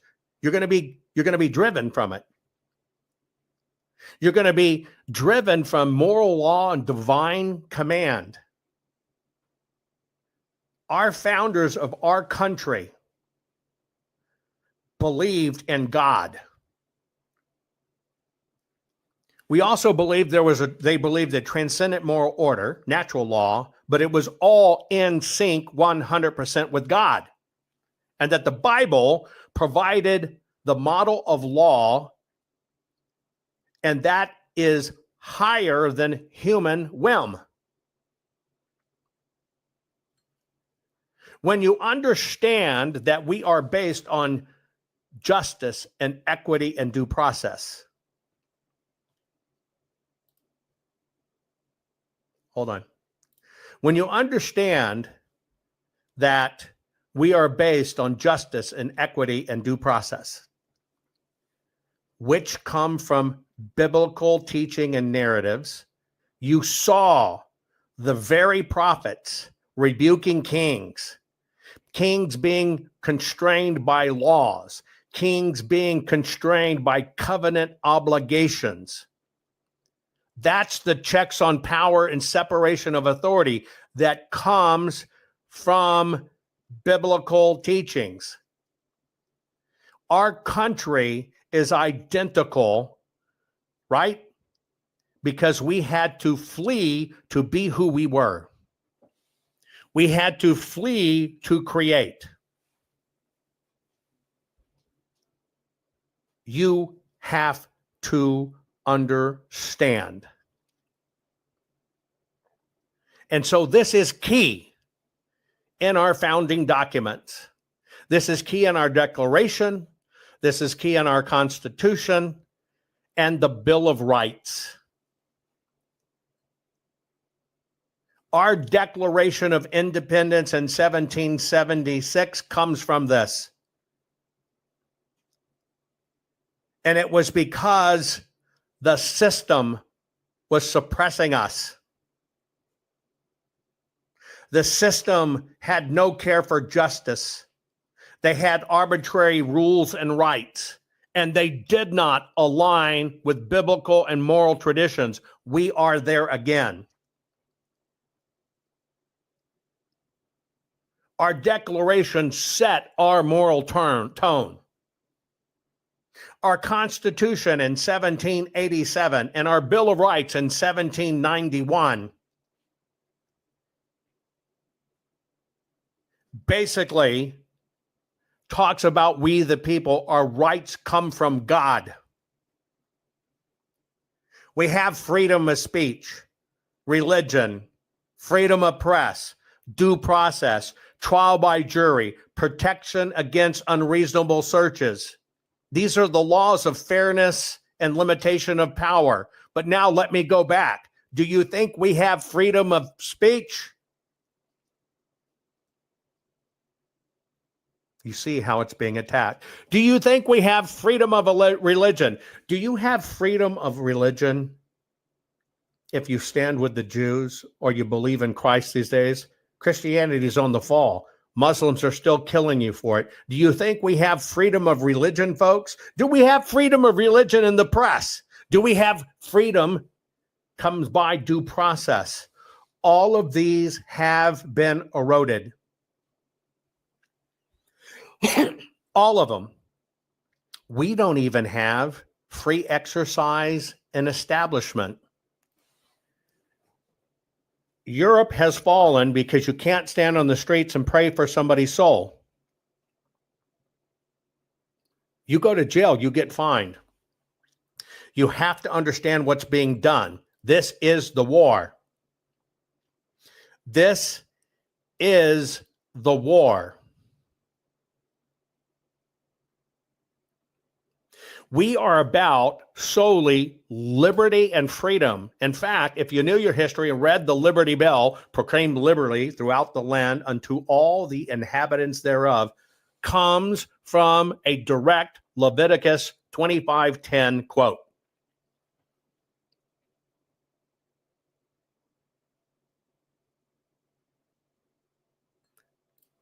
I showed you even Colombia under God.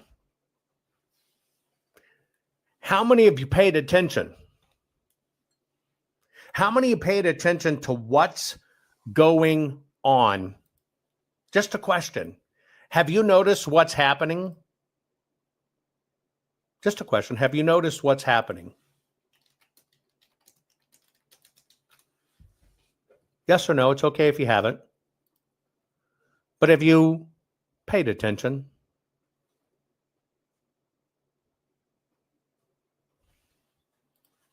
Have you looked?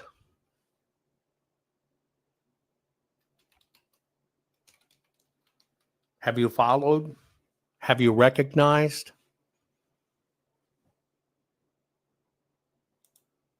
Any of you, have you followed? Have you recognized? Have you recognized the subtleties? Have you recognized that this has been a process of cleaving going on forever and ever and ever? And right now, weak minds are taking off with this. They try to hide our foundings. They try to hide our foundings under God, even in these institutions that were there to keep us close to God. Did you notice this one? Did you notice this one? Did you notice they kind of changed this one? What is this? This is the Great Seal of the United States. This is it. This is what was done. And this this, folks, is Israel crossing the Red Sea to be free. Israel crossing the Red Sea to be free. How the hell did we get here? The Puritans crossed the sea to be free. This is the very nature and founding of our country. We are the only two left. God saved Israel crossing the Red Sea by parting the waters as it drowned the Egyptians trying to kill them and suppress them and enslave them.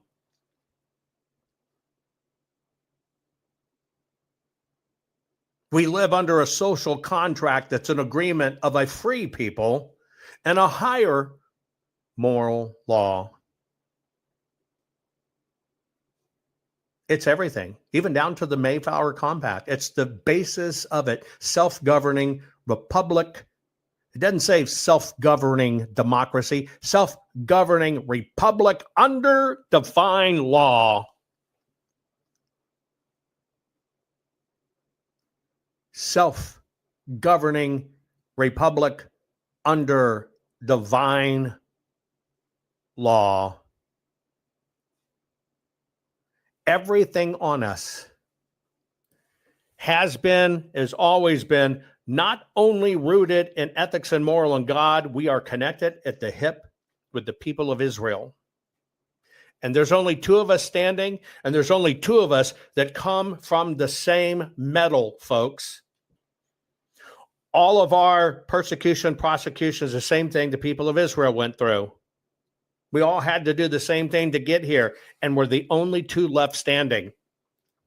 And if they can convince you to buy into this bullshit, Jews are bad, or Jew-ish, Jewish, you have been hijacked. And they do it a little at a time, and you can have people that you think you trust, and you can have great people that are trying to show you the truth. Denise says Trump is the definition of MAGA. He created it. He sees American interests as congruent with a close alliance with Israel. Reagan saw it the same way. And we aren't going to change course because some scruffy low IQ barnacle thinks they can take MAGA away from Trump. And these barnacles are actually saying, that's why you're losing. You're labeling things we're not. Where is Israel and MAGA? What part of the U.S. is Israel in? I say, Owen, who the fuck are you? I'll debate you. MAGA may be about America, but America is about God, and America is lockstep with Israel. Israel is not our gatekeeper. You've let your mind be colluded with crap. But see, they've been teaching this for a long time. As Louis says, he's correct. Everybody under 30 hates Israel because they've been taught that. He also gives another truism here right in front of us. All the boomers will be gone soon, and so will their support. It's quite easy to see. We've been given a chance. We have been given grace. But if you're not pushing back, we're going to lose. If you're not teaching the people truth, we're going to lose. We're down to it, folks. We are down to it. We are down to it. We are down to it. We are down to it.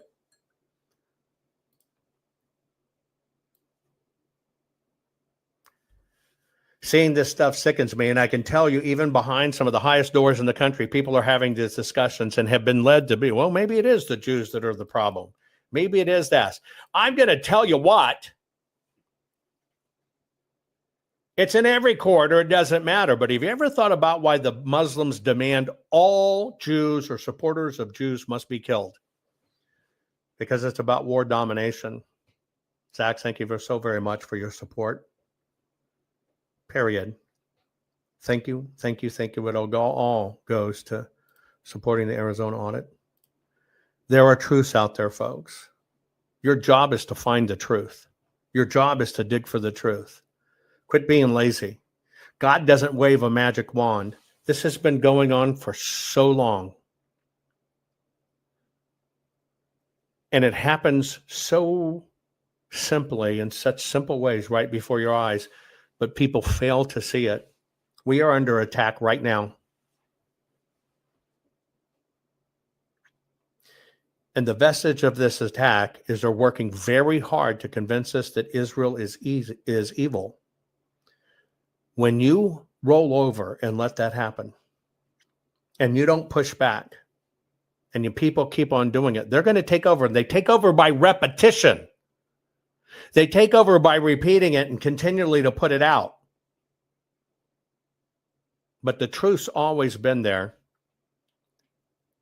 And I'll give you an example. A prime example is the truth of the Arizona audit. You saw the truth. You see the truth. But what did the system do? What did Podcaster do? Is it's all about cleaving you from the truth. And they use the same tactics. Our courts are based on clear and convincing evidence. Want convictions? Want justice? For what happened in the 2020 election? Then we need your help. Not fixing 2020 will damn our nation forever.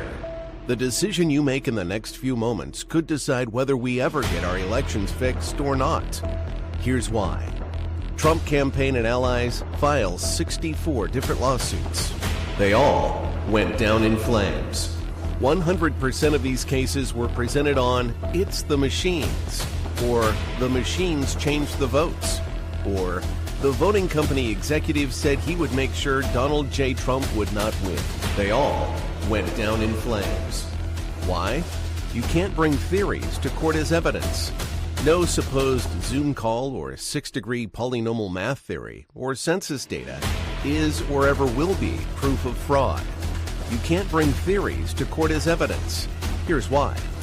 In both civil and criminal law, the side making a claim carries the burden of proof, and prosecutors must prove guilt beyond a reasonable doubt.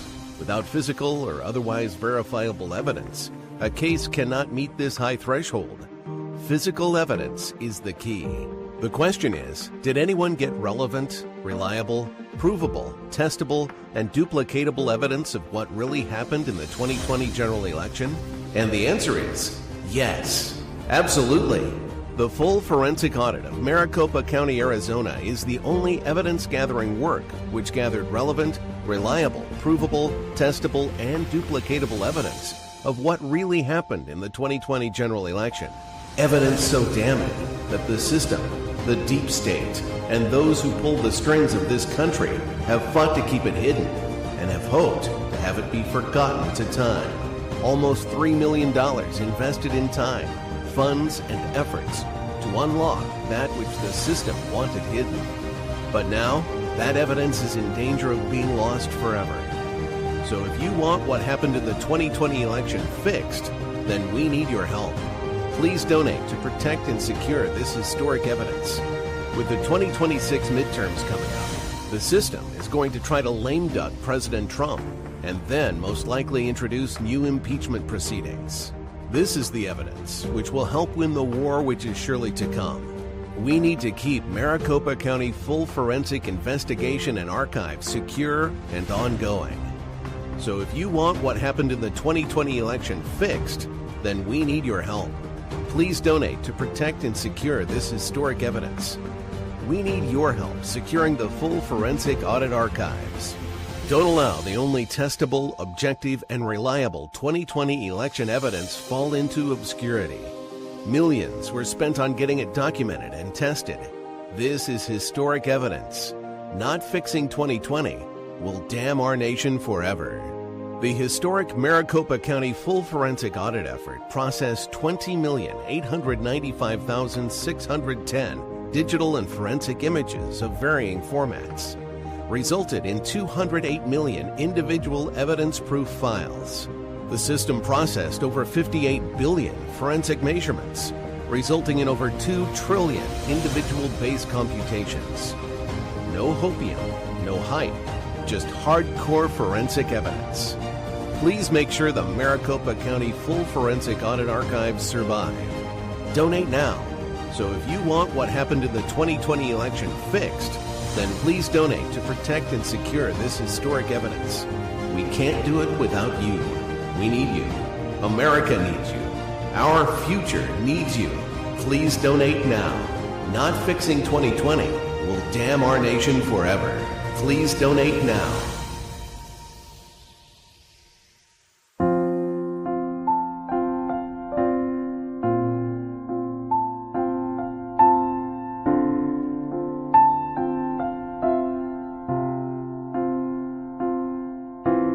You fight for free and fair elections, invent and scan the ballots of kinematic artifact detection. You love to read and learn, travel and explore. You're a fearless, braveheart patriot who's opened doors. You are courage, you're our voice. Jovan, we thank you for what you're fighting for. You're our warrior. You are brave like a lion. You're David fighting Goliath, couldn't ask for more. You're our warrior. Think of what you've done for you, for me, for our country. You'll go down in history as our warrior.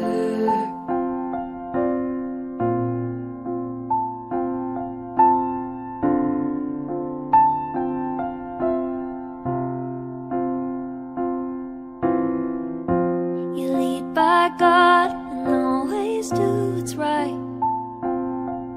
In the battle for our nation, you lead the fight. We pray for your safety, the armor of God to protect you from all of us. Here's a thank you for all that you do. You are courage, you're our voice. Jovan, we thank you for what you're fighting for. You're our warrior. You are brave like a lion. You're David fighting Goliath, couldn't ask for more. You're our warrior. Think of what you've done for you, for me, for our country. You'll go down in history as our warrior.